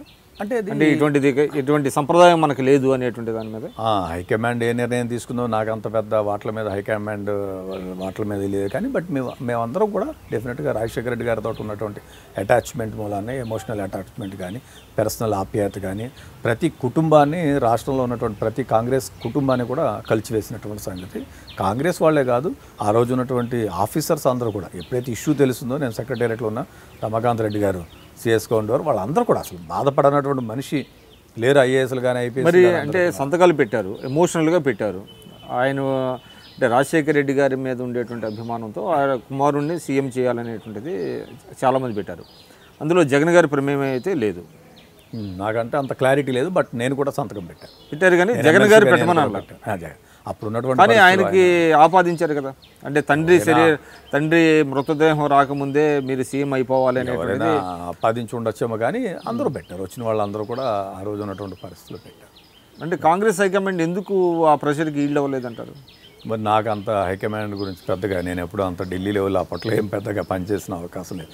రాజశేఖర రెడ్డి గారు పీసీసీ అయినప్పటి నుంచి కూడా నేను అంటే రామచంద్రరావు గారు ఆయన ప్రెషర్ చేయలేదా? వారు కూడా ఈ ఉన్నటువంటి పరిస్థితులు అసలు దుఃఖం. ఇప్పుడు రాజశేఖర రెడ్డి గారు చనిపోయిన తర్వాత దీనికి డైరెక్షన్ లెస్ అండ్ అసలు యాక్టివిటీ ఎటు వెళ్తుందో ఎవరికి ఏం అర్థం కానటువంటి పరిస్థితి. చాలామంది అసలు మాలాంటి వాళ్ళమే కూలికలేపామంటే 45 సంవత్సరాల ఫ్రెండ్స్ వాళ్ళిద్దరు రాజశేఖర రెడ్డి గారు రామచంద్రరావు గారు. ఒక లంచ్ కానీ బ్రేక్ఫాస్ట్ కానీ డిన్నర్ కానీ కలిసి చేయనటువంటి రోజు లేదు. అనునిత్యం 45 daysలో వాళ్ళు ఉన్నారంటే ఇద్దరు ఏదో ఒక రోజులో కలుసుకుని మాట్లాడుకుని ఇష్యూస్ని చేసుకుని అంటే ఒకే ఊళ్ళో ఉంటే హైదరాబాద్లో ఉన్నారంటే మస్ట్గా ఇద్దరు కోఆర్డినేట్ చేసుకో more than 45 years personal friendship ఆ నేపథ్యంలో. అంటే రామచంద్రరావు గారు జగన్ గారిని సీఎం చేయాలి అనేటువంటిది ఆయన కోరారా లేదన్న అంశం మీకు తెలియదు? తెలుసుకునే ప్రయత్నం కూడా ఎప్పుడు చేయలేదు. తెలుసుకునే ప్రయత్నం కూడా చేయలేదు. మేమందరం రాజశేఖర రెడ్డి గారికి లాయల్గా ఉన్నాం. వారైతే ఇంకా అసలు ఆల్మోస్ట్ ఇన్సెపరబుల్. రాజశేఖర రెడ్డి గారు రామచంద్రరావు గారు ఇన్సెపరబుల్. రామచంద్రరావు గారు ప్లే చేసినటువంటి రోల్ అయితే అసలు చెప్పలేదు. ఎందుకంటే మనం జిల్లాలో ఎవరితో మాట్లాడినా కూడా ఎర్లీ మార్నింగ్ నుంచి రాత్రి వరకు పార్టీ కోసం అనినిత్యం పాదయాత్రలో కానీ ఇతర ధర్నాలు. ఆయన మీద చాలా అంటే అప్పుడు ప్రధాన ప్రతిపక్షమైనటువంటి టీడీపీ కానివ్వండి, సిపిఐ కానివ్వండి, సిపిఎం కానివ్వండి, కేవీపీ గారే మొత్తం నడిపిస్తున్నారు, ఈ ప్రభుత్వాన్ని మొత్తం ఆయనే నడిపిస్తున్నారు అనేటువంటిది ఒకటి వచ్చింది. తర్వాత ఏది వచ్చినా కూడా ఆయనే చూసుకునేవాళ్ళు. అఫీషియల్లీ డిజిగ్నేటెడ్ యాజ్ అడ్వైజర్ కదా. ఇప్పుడు మనం ఏదో లోకేష్ గారు ఉన్నారు, లోకేష్ గారి పాత్ర ఏముంది వేళ? ఈయన అఫీషియల్లీ డిజిగ్నేషన్ థర్డ్ డే ఇచ్చారు. ఫస్ట్ డే రాజశేఖర రెడ్డి గారు షేరింగ్ అని అయిన తర్వాత ఐ థింక్ 1 వీక్ లోపలనే క్యాబినెట్ ర్యాంక్ పెట్టి అడ్వైజర్ పోస్ట్ ఇచ్చారు. సో అడ్వైజర్ పోస్ట్ ఇచ్చిన తర్వాత న్యాచురల్గా ఆయన యాక్టివిటీ, ఆయన పరిమితులు ఏంటి? ఫైల్ ఆయనకి వెళ్దు, ఏ ఫైల్కి మంత్రులు ఉంటారు, ఆయన ఏం సంతకాలు పెట్టరు. పార్టీ పరంగా కానీ ప్రభుత్వ పరంగా కానీ ఏదైనా ఉంటే ఇది మామూలే. ఢిల్లీలో నేషనల్ లెవెల్లో అడ్వైజర్స్ ఉంటారు, స్టేట్ లెవెల్లో అడ్వైజర్స్ ఉంటారు. ఇప్పుడు చంద్రబాబు నాయుడు గారికి అడ్వైజర్స్ ఉన్నారు, కేసీఆర్ గారి అడ్వైజర్స్ వేసుకున్నారు. సో ఆ రోల్ వరకే పరిమితులు ఉంటాయి. ఎంత వారి with in the frame work వారి పరిమితిని బట్టి వారు అంటే రాజ్యాంగేతర శక్తిగా ఆయన వ్యవహరించారు అనేటువంటిది కేవలం ఆరోపణ. అఫీషియల్ ఫ్రేమ్ వర్క్ అండి. అడ్వైజర్గా గవర్నమెంట్ ఆఫ్ ఆంధ్రప్రదేశ్ ముఖ్యమంత్రి గారు GAD నోట్ వచ్చిన తర్వాత how can be extra constitutional authority? He is within the constitution. ఆయనకి అఫీషియల్గా డిజిగ్నేషన్ ఇచ్చారు, వారికి క్యాబినెట్ హోదా ఇచ్చారు, వారికి పే అండ్ పెర్క్స్ ఇచ్చారు. ఇచ్చిన తర్వాత ఇది cabinet minister enjoying all the pay and perks of the cabinet minister in the capacity of వారికి ఉన్న దాని ప్రకారం ఏం చేయాలో ఆ పరిధిలోనే వారు పనిచేస్తారు. ఎక్కడ ఫ్రేమ్ వర్క్ దాటినట్టయితే నేనైతే మంత్రుల్ని పిలిపించడం, వాళ్ళ ఫైల్స్ని పరిశీలించడం అలాంటిది ఏం జరగలేదు. మినిస్టర్స్, ప్రిన్సిపల్ సెక్రటరీస్ ఆ యాక్టివిటీ అంతా వేరు కదా. మినిస్టర్స్ ఆ ఫైల్ మూవ్మెంట్ అంతా మీకు తెలియదు ఏముంటుంది, ఆ ప్రకారమే జరుగుతుంది. Principal secretary, ministers, chief minister అంతా. అంటే కేవలం పార్టీని రన్ చేయడంలోనే ఎక్కువ ఆయన సలహాలు ఇచ్చారంట. అంటే పార్టీని కానీ గవర్నమెంట్ని కూడా పబ్లిక్ ఇష్యూస్లో ఉండేవారు. పబ్లిక్ ఇష్యూస్లో ఉన్నప్పుడు ఈ రకరకాల స్కీమ్స్ వాటి ఇంప్లిమెంటేషన్కి వాటిలన్నిటికీ మనం ఎలా చేయాలి. ఇప్పుడు బాబా రామదేవ్ని తీసుకుని వచ్చి క్యాబినెట్ హోదా ఇచ్చి ఆయనకు పోస్ట్ ఇచ్చారు. What is that mean? దాన్ని పెట్టినంత మాత్రాన్ని ఇది కాదు కదా. సో వారు క్యాబినెట్ ర్యాంక్ ఇచ్చారు, వారికి అఫీషియల్గా స్టేటస్ ఇచ్చారు, వారి పరిధిని బట్టి వారు పనిచేశారు. గవర్నమెంట్ పాలసీస్ అట్లన్నింటిలో ఇంటర్నల్గా చాలా ఉంటాయి కదా, ఏమేమి పాలసీ చేయాలి, ఎట్లా చేయాలి అంటే. ఇప్పుడు ఆరోగ్యశ్రీ లాంటిది ఉంటుంది. ముఖ్యమంత్రి గారు ఆలోచన అయినా దానికి ఒక ఫ్రేమ్ వర్క్ తయారు చేయడం, దాంతో మాట్లాడడం, ఇన్సూరెన్స్ స్కీము ఎట్లా చేయాలి ఏంటని ఇటువంటి ప్లాన్స్, ప్రోగ్రాము, ఇంప్లిమెంటేషన్ వీటిలన్నింటిలో ఉండేవారు. పార్టీ మేనిఫెస్టోని ఎలా ఇంప్లిమెంట్ చేసుకోవాలి ఏంటి ఇవన్నీ కూడా చూసుకోవాలి కదా. సో అయితే ఒకటైతే వాస్తవం కదా. ఇప్పుడు ఎప్పుడైతే అంటే జగన్ గారు ఆ రోజు రాజశేఖర రెడ్డి గారు పార్టీని అధికారంలో తీసుకొచ్చినటువంటి వ్యక్తి ఒక కుమారుడిని ఆయనకి ఇవ్వాల్సినంత ప్రాముఖ్యత ఇవ్వలేదు. సోనియా గాంధీ గారు ఆయన పట్ల చాలా నిర్దయగా ప్రవర్తించారు, అందువల్ల ఆయన బయటికి వెళ్ళారని అంటారు. అది ఒప్పుకుంటారు మీరు? అంటే అప్పుడు ఉన్నటువంటి పరిస్థితులు హైకమాండ్ దగ్గర ఏం జరిగిందో నాకు తెలియదు. But for the first time never it had happened నాకున్నటువంటి నాలెడ్జ్ మేరకు వారు రాజశేఖర రెడ్డి గారు మరణానంతరం కుటుంబం అంతా వచ్చారు. మేడం వచ్చారు, రాహుల్ గాంధీ గారు వచ్చారు, ప్రధాని మన్మోహన్ సింగ్ గారు వచ్చారు. టాప్ VIPs ముగ్గురు కూడా వచ్చి కన్సోల్ చేసినటువంటి పరిస్థితి. సో వాళ్ళకు కూడా విపరీతమైన ప్రేమ నేను చూశాను ప్రత్యక్షంగా. నేను ఐ థింక్ 2007 రాజశేఖర రెడ్డి గారు మేడం గారికి, సోనియా గాంధీ గారికి అయితే విపరీతమైన. నేను కొత్తగూడెంలో సోనియా గాంధీ గారి మీటింగ్కి నేను పనిచేసేటువంటి అవకాశం దక్కింది. సోనియా గాంధీ గారు వచ్చారు. It was very grand success public meeting. 4-5 లక్షలతోటి కొత్తగూడెంలో సోనియా గాంధీ గారు వస్తే మీటింగ్ పెట్టారు. I was there personally. ఆ రోజున హెలికాప్టర్ మేడం ఎక్కిన తర్వాత, చాపర్ ఎక్కిన తర్వాత నన్ను కూడా రాజశేఖర రెడ్డి గారు ఇంట్రడ్యూస్ చేశారు. ఈ అబ్బాయి ఇక్కడ పనిచేశాడు, కష్టపడ్డాడు అని చెప్పేసి. చాలా ఎఫెక్షనేట్గా మేడం అయితే రాజశేఖర రెడ్డి గారికి నాకున్నట్టు. కొంచెం వెయిట్ చేసి ఉంటే జగన్ గారు పరిస్థితులు భిన్నంగా ఉండేవి అంటే. రాజకీయాల్లో ఇవన్నీ మనం ఎలా చెప్పగలుగుతాం? మనం ఇప్పుడు కాంగ్రెస్లో ఉన్నారు అంటే జగన్మోహన్ రెడ్డి గారు, మేమందరం కూడా వారితోటి, నేను ఓదార్పు యాత్రలో కూడా నేను వారితోటి ఈస్ట్ గోదావరి జిల్లాలోనే ఉన్నాను. కానీ మీరు ఒకటి చెప్పండి, రాజశేఖర రెడ్డి గారి పట్ల సోనియా గాంధీ గారు అంత ప్రేమ కనపరిస్తే జగన్ గారి మీద CBI కేసులు కానివ్వండి, మిగతా కేసులు కానీ వేయించడం అది ఎంతవరకు సమంజసం? అంటే CBI కేసు ఆవిడ వేయించారని మనం ఎలా అనుకుంటాం? ఎందుకంటే జగన్ గారే చెప్పారు కదా. జగన్ గారే చెప్పుండొచ్చు, బట్ ఆవిడ వేయించారని ఎలా అనుకుంటాం మనం? ఆవిడ వేయించారని ఎలా ఉంటుంది? అంటే మా మాటని ధిక్కరించి పార్టీ పెట్టాడు ఆయన అనేటువంటిది ఒక కక్షపూరితంగా సోనియా గాంధీ గారు చేశారని అంటారు. నేనైతే అంటే రాజశేఖర రెడ్డి గారి పట్ల అంత ప్రేమ కనపరిచిన వ్యక్తి ఆయన కుమారుడి పట్ల అట్లాగా బిహేవ్ చేయడం ఎంతవరకు సమంజసం? నేనైతే అనుకోను. ఎందుకంటే మరి ఆయన ఎంపీగా ఉన్నప్పుడు కూడా గుడ్ రిలేషన్సే ఉండేవి. మరి తర్వాత ఏం జరిగింది అనేది మనకి ఢిల్లీ డెవలప్మెంట్ వాళ్ళ ఇంటర్నల్గా ఫ్యామిలీస్లో ఉన్న మేము బయట పార్టీ వర్కర్స్గా మాకు తెలిసేటువంటి తక్కువ అవకాశం ఉంటుంది. బట్ సోనియా గాంధీ గారికి మాత్రం రాజశేఖర రెడ్డి గారు అంటే హైయెస్ట్ రిగార్డ్. ఎందుకంటే ఏ ముఖ్యమంత్రికి ఏ రాష్ట్రంలోనూ వారు ఏం చెప్తే అదే చేశారు. ఈ రాష్ట్ర రాజకీయ వ్యవహారాల్లో take it granted. Rajasekhara Reddy గారు ఈ డెవలప్మెంటల్ యాక్టివిటీ తీసుకుంటున్నానండి అని చెప్తే దానికి ఎప్పుడు కూడా గ్రీన్ సిగ్నలే, కానీ ఏది కూడా. చాలామంది ఉచిత విద్యుత్ అనేటువంటి అంశం వచ్చినప్పుడు చాలామంది వ్యతిరేకించారు దాన్ని. చేయలేము మనం, మీరు మేనిఫెస్టోలో పెట్టించకండి, కుదరదని చెప్పి 99 మేనిఫెస్టోలో పెట్టారు రాజశేఖర రెడ్డి గారు, మా పిసిసి ప్రెసిడెంట్ గారు. But madam high command green signal లేకుండా అటువంటి పెద్ద ఇష్యూస్ చేయలేదు. అంటే రాష్ట్రంలో ఉన్న ప్రత్యేక పరిస్థితులు బట్టి మీరు పెట్టుకోండి అనేటువంటిది ఒక వాళ్ళ యాక్సెప్టెన్స్ వెళ్ళి ప్రజెంటేషన్ ఇచ్చారు. దాని మీద ఏసీసీలో ప్రజెంటేషన్ ఇచ్చారు. కొంతమంది చాలా పెద్ద డిస్కషన్ జరిగింది. పార్టీలోనే కొంతమంది దీన్ని వద్దని చెప్పి వ్యతిరేకించిన నాయకులు కూడా ఉన్నారు, వ్యతిరేకించిన వాళ్ళు ఉన్నారు. మనం పక్క రాష్ట్రంలో ఎక్కడో అక్కడక్కడ చేస్తే ఇంప్లిమెంటేషన్లో ఫెయిల్యూర్ ఏమైనా చెప్పిన వాళ్ళు. బట్ అన్నిటికీ రాజశేఖర రెడ్డి గారు వెళ్ళి చూపించి ఈ విధంగా చేయగలుగుతాం, మనం చేయగలుగుతాం అంటే you go head as per your wish అని చెప్పి చెప్పారు. అలాగే రాజశేఖర రెడ్డి గారిని చాలా దగ్గరగా చూశారు, అలాగనే జగన్ గారితో కూడా మీకు పరిచయాలు ఉన్నాయి. ఏంటి వాళ్ళిద్దరి మధ్య డిఫరెన్సెస్ ఏమంటారు? జగన్ గారితో చాలా తక్కువ పరిచయం.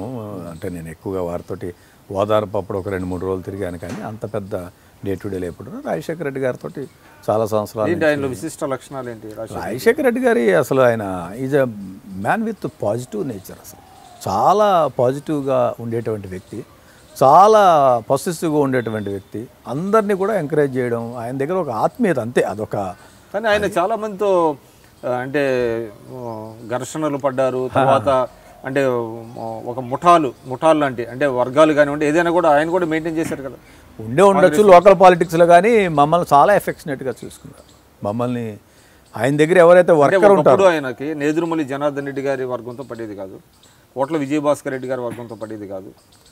ఒక ఆయనకంటూ ఒక వర్గాన్ని సృష్టించుకొని కాంగ్రెస్లో అంటే మీరు అన్నట్టుగా ఆయన పాదయాత్ర తర్వాతనే అందరినీ కలుపుకెళ్ళినట్టుగా కనబడుతుంది. బేసికల్గా ఆయన is a man with positive nature అండి. మీరని కాదు, నేనని కాదు, ఎవరైనా కష్టం కలిగిందంటే ఇమీడియట్గా రియాక్ట్ కావాలి, వాళ్ళకి ఏదో ఒక సాయం చేయాలనేటువంటి మనస్తత్వం. నేను వారిని పార్లమెంటు సభ్యులుగా ఉన్నప్పటి నుంచి చూస్తున్నాను. ఆన్ అండ్ ఆఫ్ ఎన్ఎస్సీలో ఉన్నప్పుడు, యూత్ కాంగ్రెస్లో ఉన్నప్పుడు వారితో వెళ్ళడం, రెగ్యులర్గా కలవడం, ఇంటరాక్ట్ అవ్వడం ఇవన్నీ ఉండేది. ఆర్గనైజేషన్ని బాగా చూసేవారు. ఎన్ఎస్సీ పిల్లలం మేము ఢిల్లీ వెళ్ళామంటే మమ్మల్ని ఎంకరేజ్ చేయడం, మీరు ఎక్కడ ఉన్నారు, ఏమైనా ఉందా ఉండడానికి అని. యూత్ కాంగ్రెస్ వాళ్ళు వెళ్ళారంటే ఇది చేయడం, లేకపోతే ఇంకో మహిళా కాంగ్రెస్ వాళ్ళు ఇది చేస్తున్నారంటే వాళ్ళకి ఏమైనా కష్టాలు నష్టాలు. సో పార్టీని ఎడల మాత్రం ఆయనకి చాలా విపరీతమైనటువంటి భక్తి విశ్వాసాలు. ఏ ఆర్గనైజేషన్లో ఎలా ఉన్నా కూడా ఆయన కాంగ్రెస్ పార్టీలో లార్జర్ దాన్ లైఫ్గా ఉన్నారు. ఆయన లేకపోవడంతో ఒక్కసారిగా శూన్యత వచ్చింది కాంగ్రెస్ పార్టీలో. ప్రస్తుతం కాంగ్రెస్ పార్టీ పరిస్థితి ఏమంటారు రాష్ట్రంలో? అంటే మీరు అనేక కార్యక్రమాలు చేపడుతున్నారు కదా, ఒక జనాకర్షణ శక్తి కలిగినటువంటి నాయకుడు లేకపోవడం వలన Congress party relegated to very small అనేటువంటిది వచ్చింది. It may not come in to the power even in next 10-15 years అనేటువంటిది కూడా వినపడుతుంది. పార్టీ తయారు చేసుకోవాలంటే రాజశేఖర రెడ్డి గారు ఇనీషియల్గా వారి కెరీర్ని స్టార్ట్ చేసినప్పుడు జిల్లా యూత్ కాంగ్రెస్ ప్రధాన కార్యదర్శిగా మొదలుపెట్టారు కడప జిల్లాకి. అంచెలంచెలుగా ఎదిగి ఆయనలో ఉన్నటువంటి క్వాలిటీస్ని ప్రూవ్ చేసుకుని రాష్ట్ర స్థాయిగా ప్రజల్లో మంచి పేరు తెచ్చుకుని చేశారు. కాంగ్రెస్ పార్టీ కూడా అలాగే ఎమర్జ్ అవుతుంది, మంచి లీడర్స్ వస్తారు.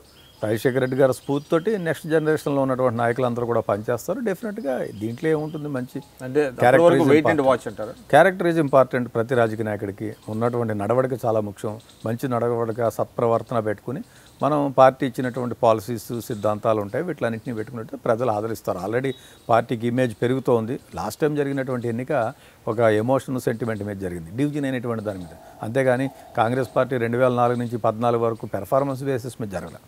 అంటే కాంగ్రెస్ పార్టీకి నష్టపరిచిన లీడర్స్లో అంటే రాజశేఖర రెడ్డి గారి మరణానంతరం రోసీ గారి సీఎం చేశారు, కిరణ్ కుమార్ రెడ్డి గారు చేశారు, బొత్స సత్యనారాయణ గారు పిసిసి అధ్యక్షులు ఉన్నారు. సో వీళ్ళ వల్ల కాంగ్రెస్ పార్టీకి కొంత ఇమేజ్ దెబ్బతిన్నది ప్రజల్లో అనేటువంటిది కూడా ఉన్నది. అది ఒప్పుకుంటారు మీరు? అంటే నేనైతే దాని మీద కామెంట్ చేయలేను. రోసయ్య గారు కూడా అనుభవజ్ఞులు, కిరణ్ కుమార్ రెడ్డి గారు కూడా ఆయన వంతు ఆయన ప్రయత్నం చేశారు. బట్ అల్టిమేట్గా డివిజన్ అనేటువంటి తీసుకోవడం మేమందరం కూడా వ్యతిరేకించాం. వివర్ ఆల్ ఎగ్నెస్ట్ ఈ బైఫర్గేషన్కి వద్దన్నారు. నేను అప్పుడే ఎమ్మెల్సీగా ఉండేవాడిని, నేను కూడా అజిటేషన్స్ ప్రోగ్రామ్స్ అది చేసాం. సో అప్పటికే అన్ని రాజకీయ పార్టీలు, ఈ రాష్ట్రంలో ఉన్నటువంటి అన్ని రాజకీయ పార్టీలు కూడా ఒక ఎజెండా సెట్ చేసి టువర్డ్స్ డివిజన్ అన్నారు. కాబట్టి ఆ ఇందులో కాంగ్రెస్ పార్టీ కూడా నిర్ణయం తీసుకోవాల్సి వచ్చింది. బట్ ఏది ఏమైనప్పటికి కూడా మళ్ళీ పార్టీ రివైవల్ అవుతుంది, డెఫినెట్గా మంచి ఉన్నతమైనటువంటి స్థానానికి వస్తుంది. ఇప్పుడు ఉన్నటువంటి పరిస్థితులు రఘువీరారెడ్డి గారి నేతృత్వంలో కాంగ్రెస్ పార్టీ పనిచేస్తుంది. కోఆర్డినేషన్ కమిటీ మెంబర్స్ ఉన్నారు, సీనియర్స్ అందరూ ఉన్నారు. సో ఆల్మోస్ట్ రీసెంట్గానే మనం ఒక పత్రిక చేసినటువంటి సర్వేలో 6-7% అన్నారు. నా ఉద్దేశం అయితే 19 ఎన్నికల్లో చాలా కీ రోల్ ప్లే చేస్తుంది. Congress will be having more than in between 15 and 20% గెలుపు. అంటే పర్సంటేజ్ ఆఫ్ ఓట్స్లో పెరుగుతుంది. ఓట్ షేర్ డెఫినెట్గా పెరుగుతుంది. సో న్యాచురల్గా ఒకటి ఉన్నదండి, అంటే రఘువీరారెడ్డి గారు పిసిసి అధ్యక్షులుగా ఉన్నారు. ఆయన అనేక ప్రోగ్రామ్స్ చేపడుతున్నారు కదా, కానీ కొన్ని వర్గాలని ఎవరైతే సంప్రదాయ ఓట్లుగా ఉన్నారో కాంగ్రెస్ పార్టీకి ఆయా వర్గాలని ఆకర్షించడంలో ఆయన ఫెయిల్ అవుతున్నారు. కాబట్టి హీ మే బీ రిప్లేస్డ్ అనేటువంటిది మాట కూడా వస్తుంది. అంటే బేసికల్గా ఆల్రెడీ 3 years అవుతుంది ఇప్పుడు ఆయన, నెక్స్ట్ మంత్కి ఎప్పటికో కంప్లీట్ అయ్యి. అవన్నీ ఏం పెద్ద ఇష్యూస్ కాదు. ఒక ఇండివిజువల్ ఫంక్షనింగ్, ఒక ఇండివిజువల్ ఇది అనేటువంటిది ఏముండదు. It's a team work. అందరూ కలిసి పనిచేస్తున్నారు. ఆయన ఉన్నారు, రామచంద్రయ్య గారు ఉన్నారు, మా కౌన్సిల్లో ఫ్లోర్ లీడర్గా అన్ని సెక్షన్స్ ఉన్నాయి. అవసరమైతే చిరంజీవి గారు కూడా అప్పటి వరకు మనం పరిస్థితులు ఎలా ఉంటాయో కాంగ్రెస్కి ఆయన కూడా ఒక ఫేస్గా ఉన్నారు. లాస్ట్ ఎలక్షన్స్లో చేశారు. మళ్ళీ కావాలంటే ఆయన కూడా 2 సినిమాల తర్వాత వారు కూడా వచ్చేటువంటి పరిస్థితి ఉంటుంది. లోకల్గా మంచి ఇంట్రెస్టింగ్ ఇష్యూ ఏంటంటే యంగ్ లీడర్షిప్ ఎమర్జ్ అవుతుంది. మాకు 175 నియోజకవర్గాల్లోనూ సీనియర్స్ విడిచిన మాట వాస్తవం. పార్టీలో గతంలో లబ్ధి పొందిన వాళ్ళు విడిచినటువంటి మాట వాస్తవం. కానీ కార్యకర్తలు వదలలేదు, స్తబ్దుగా ఉన్నారు. కాంగ్రెస్ పార్టీ ఓట్ బ్యాంక్ చదువుకోవడం కానీ ప్రజల్లో ఇంకా రాష్ట్ర విభజన పాపం కాంగ్రెస్ పార్టీదే అనేటువంటి భావన నుంచి వాళ్ళు ఇంకా బయట పడలేదు. కాబట్టి కాంగ్రెస్ పార్టీ ఇంకా 2019లో కానీ ఎప్పటికీ కూడా ప్రజల్లో ఆ భావన అలానే ఉంటుంది అనేటువంటిది ఒకటి ఉందండి. లేదు, స్లోగా డైల్యూట్ అయిపోతుంది. ఈ మధ్యన మేము ఫీల్డ్ మీద తిరిగినప్పుడు ప్రైవేట్ మెంబర్స్ బిల్లు, కేవీపీ గారు ప్రైవేట్ మెంబర్ బిల్లు తర్వాత డెఫినెట్గా మీడియా మాధ్యమం ద్వారా కానీ లేకపోతే ఇతర డిస్కషన్ ద్వారా కానీ చాలా బాగా కిందకి వెళ్ళింది. కాంగ్రెస్ ఒకటే ఇవ్వగలుగుతుంది, నేషనల్ పార్టీ ఇవ్వగలుగుతుంది. ఇప్పుడు ప్రత్యేక తరగతి హోదా అనేటువంటిది ఇవ్వగలిగేది only national party. BJP fail అయిన తర్వాత, ఎన్డీఏ ఫెయిల్ అయిన తర్వాత there is no other alternative except UPA. So డెఫినెట్గా రాహుల్ గాంధీ గారు మేము కలిసినప్పుడు చాలా పాజిటివ్గా ఉన్నారు. ఆయన ఫస్ట్ టైం విప్ ఇచ్చారు. కేవీపీ గారి ప్రైవేట్ మెంబర్స్ బిల్లో 3 lane విప్ ఇవ్వడం అనేటువంటి ఫస్ట్ టైము. 11-12 రాజకీయ పక్షాలు మాకు కలిసి వచ్చాయి. మేము అనేకమైనటువంటి ఉద్యమాలు చేశాము. సో మేము డెఫినెట్గా దీన్ని సాధిస్తాం. ప్రత్యేక తరగతి హోదా అనేటువంటిది ఈరోజు Bharatiya Janata party led NDA ఇవ్వలేకపోతే కాంగ్రెస్ లెడ్ యూపీఏ వస్తుంది. రాహుల్ గాంధీ గారు త్వరలో రాష్ట్రానికి వస్తున్నారు, మీటింగ్లో అనౌన్స్ చేస్తారు. మా ఎలక్షన్ మేనిఫెస్టోలు పెడతాం. మా ప్రయారిటీనే అది ఇంక వాట్ మేకమ్ ఏదైనా కానీ డెఫినెట్గా స్పెషల్ కేటగిరీ స్టేటస్ అనేటువంటిది కాంగ్రెస్ పార్టీ అధికారంలోకి వస్తే మేమే ఇస్తాము. జరిగినటువంటి అన్యాయం జరిగినటువంటి మాట వాస్తవం, డివిజన్ జరిగినటువంటి మాట వాస్తవం, దాన్ని కాదనేమో. దానికి మేము ఆల్రెడీ ప్రజలకి మేము చెప్పాము. మేము జరిగినటువంటి అన్యాయానికి ప్రజల్లోకి తీసుకెళ్ళగలుగుతున్నారు. డెఫినెట్గా అండి, డెఫినెట్గా మేము త్వరలోనే పీసీసీ అధ్యక్షులు వారు నిన్నే మీడియాలో చెప్పడం జరిగింది. ఒక మోటార్ సైకిల్ ర్యాలీ కూడా త్రూఅవుట్ ది స్టేట్ అంతా పెట్టి కవరింగ్ ఆల్ ది 175 సెగ్మెంట్స్ పెట్టాలన్న ఆలోచనలో ఉన్నాము. ఇందాక మీరు అన్నారు అంటే చిరంజీవి గారు కూడా అంటే సినిమాలోకి వెళ్ళారు. ఆల్రెడీ ఆయన 150 సినిమా చేశారు. మళ్ళీ తిరిగి కాంగ్రెస్ పార్టీకి ప్రచారం చేసే అవకాశం ఉందంట. డెఫినెట్గా వస్తారు చిరంజీవి గారు 2 సినిమాల తర్వాత. మీరు మాట్లాడారు? ఎస్, డెఫినెట్గా. నాకైతే ఐఎమ్ వెరీ హోప్ఫుల్. డెఫినెట్గా నేను వారితో లాస్ట్ అసెంబ్లీ ఎలక్షన్స్లో వారితో పాటు సన్నిహితంగా ఉండి క్యాంపెయిన్లో వారితో పాటు తిరిగాను. Is 100% is positive. డెఫినెట్గా వస్తారు. వారి సేవలు కాంగ్రెస్ పార్టీ వాడుకుంటుంది. సోనియా గాంధీ గారికి కూడా చాలా, రాహుల్ గాంధీ గారికి చాలా రికార్డు, చిరంజీవి గారు అంటే వీరికి కూడా అదే రికార్డు ఉంది. డెఫినెట్గా ఆయన వస్తారు, తనదైనటువంటి పాత్రను పోషిస్తారు. డెఫినెట్గా టైం వచ్చినప్పుడు డెఫినెట్గా వారు డెఫినెట్గా కాంగ్రెస్ పార్టీకి వారి సేవలు. రాష్ట్రంలో ఒక విచిత్రమైనటువంటి ఒక పరిస్థితి మీరు రాజకీయాలను చూస్తున్నారు. అంటే మొన్న ఎలక్షన్స్లో ఎన్డీఏకి సపోర్ట్ చేసినటువంటి పవన్ కళ్యాణ్ గారు జనసేన పెట్టి ఇప్పుడు దాదాపుగా బయటకు వచ్చే పరిస్థితులు కనపడుతున్నాయి. ఎన్డీఏ నుంచి బయటికి, అదేవిధంగా టీడీపీకి కూడా ఆయన దూరంగా ఉండే అవకాశం కనపడుతున్నది.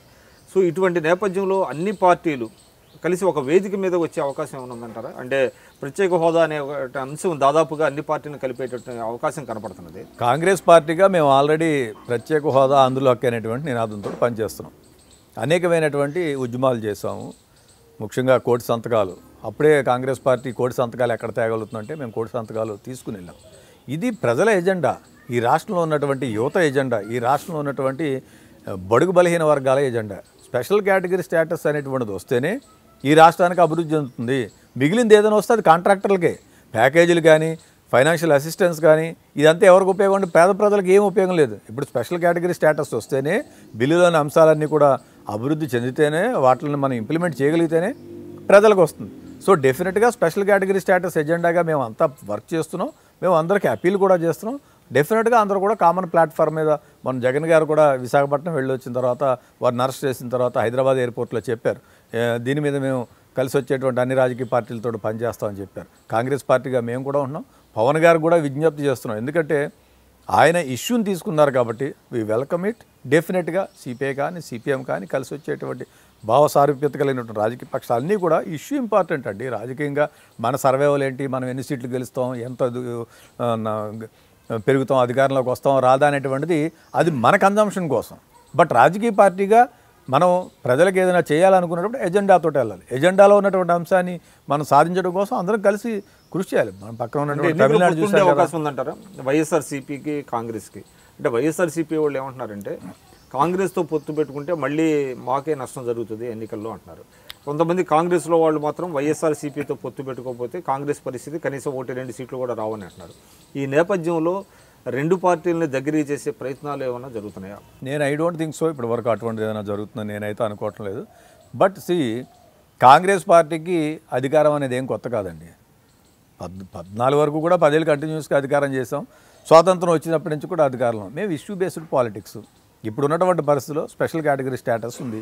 దానికి మద్దతుగా మేము పనిచేద్దాం అనుకున్నాం. ఈ ప్రజలకి ఇది కావాలనుకున్నాం. సో దానికోసం పనిచేస్తాం, ఎజెండాని ఇంప్లిమెంట్ చేయడం కోసం. అలాగే ఎన్డీఏ బీజేపీ పెట్టినటువంటి మేనిఫెస్టో ఇంప్లిమెంటేషన్లు ఏం చేయటం లేదు. టీడీపీ పెట్టినటువంటి 600 ప్రామిసెస్ ఉన్నాయి, అవి ఎక్కడ ఇంప్లిమెంట్ కావటం లేదు. వీటిలన్నిటి మీద కూడా ఇది చేద్దాం. ముఖ్యంగా యువతకు సంబంధించి అంటే ఇట్ ఈస్ టూ ఎర్లీ అంటారా? అంటే పొత్తులు అనేటువంటి దాని మీద టూ ఇయర్లీ ఇప్పుడు ఎక్కడ ఐ డోంట్ థింక్ భవిష్యత్తులో ఉండే అవకాశం ఉందంటారా? చెప్పలేం కదా. పాలిటిక్స్లో ఈక్వేషన్స్ ఎలా ఉంటాయంటే మనం 2+2=4 అని మనం చెప్పలేం కదా. పాలిటిక్స్లో ఎప్పుడు ఏది జరుగుతాయో అర్థమెటిక్స్ మ్యాథమెటిక్స్ లాంటిది కాదు. ఎప్పుడు ఏదైనా జరిగేటువంటి పరిస్థితి ఉంటుంది. మనం అనేక రాష్ట్రాల్లో అనేకమైనటువంటి చూస్తున్నాం. సో ఈ నేపథ్యంలో మేము ప్రధానంగా ప్రజల ఎజెండా తీసుకుని వెళ్తాము. స్పెషల్ కేటగిరీ స్టేటస్లో ఆనాడు కాంగ్రెస్ పార్టీ ఇచ్చినటువంటి బిల్లుల అంశాలను తీసుకుని వెళ్తాము. దానికోసం పోరాటం చేస్తాము. ప్రజల పక్షాన ఉంటాము. ప్రజలే మా ఎజెండా, ప్రజల ఇష్యూలో మా ఎజెండా. దానికోసం పనిచేయడానికి ఏ రాజకీయ పార్టీ కలిసి వచ్చినా మేము వెల్కమ్ చేస్తాం, దానికోసం పనిచేస్తాం. కానీ ఈవేళ 4 సీట్లు గెలవాలా, 5 సీట్లు గెలవాలా, 10 సీట్లు గెలవాలా అనేది మా ఇష్యూ కాదు. కాంగ్రెస్ పార్టీ ఓన్లీ ప్రజల పక్షాన ఉండడం, స్పెషల్ కేటగిరీ ప్రత్యేక తరగతి హోదా, ఆంధ్రుల హక్కు, ఇదే కాంగ్రెస్ పార్టీ దానికోసమే పనిచేస్తాం. సార్ మీరు ఇందాక అంటున్నారు అంటే కాంగ్రెస్ పార్టీ 10 ఏళ్ళు అధికారం ఉంది 2004 నుంచి 2014 వరకు. సరే ముఖ్యమంత్రులు అయితే 3 మారారు. రాజశేఖర రెడ్డి గారి మరణానంతరం రోషే గారు, కిరణ్ కుమార్ రెడ్డి గారు. కానీ కాంగ్రెస్ పార్టీ ఇప్పుడు రన్ చేయడానికి ఫండ్స్ కొరత చాలా ఎక్కువగా ఉంది, కార్యక్రమాలు చేయలేకపోతున్నది అనేటువంటిది ఒక మాట వినపడుతుంది. సో ఫండ్స్ క్రంచ్ అనేది కాంగ్రెస్ పార్టీకి ఒక లోపంగా ఉందా? అంటే ఫండ్స్ యూజువల్గా దీనికి ఉన్నటువంటి పరిస్థితులు లోకల్గా ఏ నియోజకవర్గానికి ఆ నియోజకవర్గానికి ఇన్ఛార్జీలు ఉంటారు. కంటెస్టెడ్ ఎమ్మెల్యేసు, ఎంపీసు, జిల్లా కాంగ్రెస్ ప్రెసిడెంట్లు, వాళ్ళే సాధ్యమైనంత వరకు ఏ ఇష్యూస్ చాలా మంది వెళ్ళిపోయిన చోట కూడా మనం కంటెస్ట్ చేసిన వాళ్ళు ఉన్నారు కదా. మనం కంటెస్ట్ చేసిన వాళ్ళు అందరూ చూసుకుంటారు. కంటెస్ట్ చేసిన తర్వాత వెళ్ళిన వాళ్ళు చాలా తక్కువ మంది లీడర్లు వెళ్ళారు. పెద్దవాళ్ళు ఎవరో 2-3 వెళ్ళారు. కానీ మాకు అన్ని నియోజకవర్గాల్లోనూ ఇంటాక్ట్గా మాకు అన్ని మండల కమిటీలు వేసాం. మండల అధ్యక్షులు ఉన్నారు, జిల్లా కాంగ్రెస్ కమిటీ లేదంటారా? ఉన్నట్టు వరకు మాకు ఉన్నటువంటి లిమిటెడ్ రిసోర్సెస్ తోటి అన్నీ మీట్ అవుతున్నాయి. ఎక్కడ కూడా దేనికి ఇబ్బంది.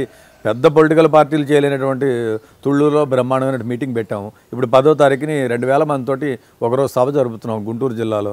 అందరూ మండల కాంగ్రెస్ ప్రెసిడెంట్లు, జిల్లా కాంగ్రెస్ అధ్యక్షులు, కార్యవర్గ సభ్యులు, నగర కాంగ్రెస్ అందరూ వస్తున్నారు. ఫ్రంటల్ ఆర్గనైజేషన్స్, డిపార్ట్మెంట్స్, సెల్స్ అందరూ వస్తున్నారు. సో రాజకీయ పార్టీకి నిధులు అనేటువంటిది ఇష్యూ అవుతుందని నేనైతే భావించడం లేదు. అంటే మన దగ్గర ఎన్నికలు చాలా కాస్ట్లీగా తయారైందండి. అంటే మీరు చూస్తున్నారు, ఇట్స్ ఎ రియాలిటీ. అంటే ఒక్కొక్క అసెంబ్లీ నియోజకవర్గంలో ఎమ్మెల్యే ఎన్నికలకి ఒక్కొక్క అభ్యర్థి, ప్రధాన అభ్యర్థులు ఒక 5-6 కోట్లు ఖర్చు పెడుతున్నారు. అదే ఎంపీలు అయితే ఇంకా ఎక్కువ 10-15 కోట్లు కూడా ఖర్చు పెట్టే పరిస్థితి. ఇటువంటి నేపథ్యంలో కాంగ్రెస్ పార్టీ ఎదుర్కొంటున్న నిధుల కొరతతో రేపు ఎన్నికలను ఏ విధంగా మీరు ఫేస్ చేయబోతారు? 10 సంవత్సరాలు చంద్రబాబు నాయుడు గారి రాష్ట్రంలో ముఖ్యమంత్రిగా పనిచేశారు. 2004లో ఎన్నికలు వచ్చాయి. కాంగ్రెస్ పార్టీ అప్పుడున్నటువంటి పరిస్థితుల్లో ఇప్పుడున్నటువంటి పరిస్థితుల్లోనే వీక్గా ఉంది, 10 సంవత్సరాల అధికారంలో లేకుండా. అయినా కాంగ్రెస్ పార్టీ మెజార్టీతో గెలిచింది కదా. సో ఎన్నికల్లో money maybe one factor, but it's not everything. Chandrababu Naidu గారు అప్పుడు కూడా 2004 ఎన్నికలప్పుడు బ్రహ్మాండమైన డబ్బులు ఇచ్చి ఉండొచ్చు కదా క్యాండిడేట్లు అందరికీ.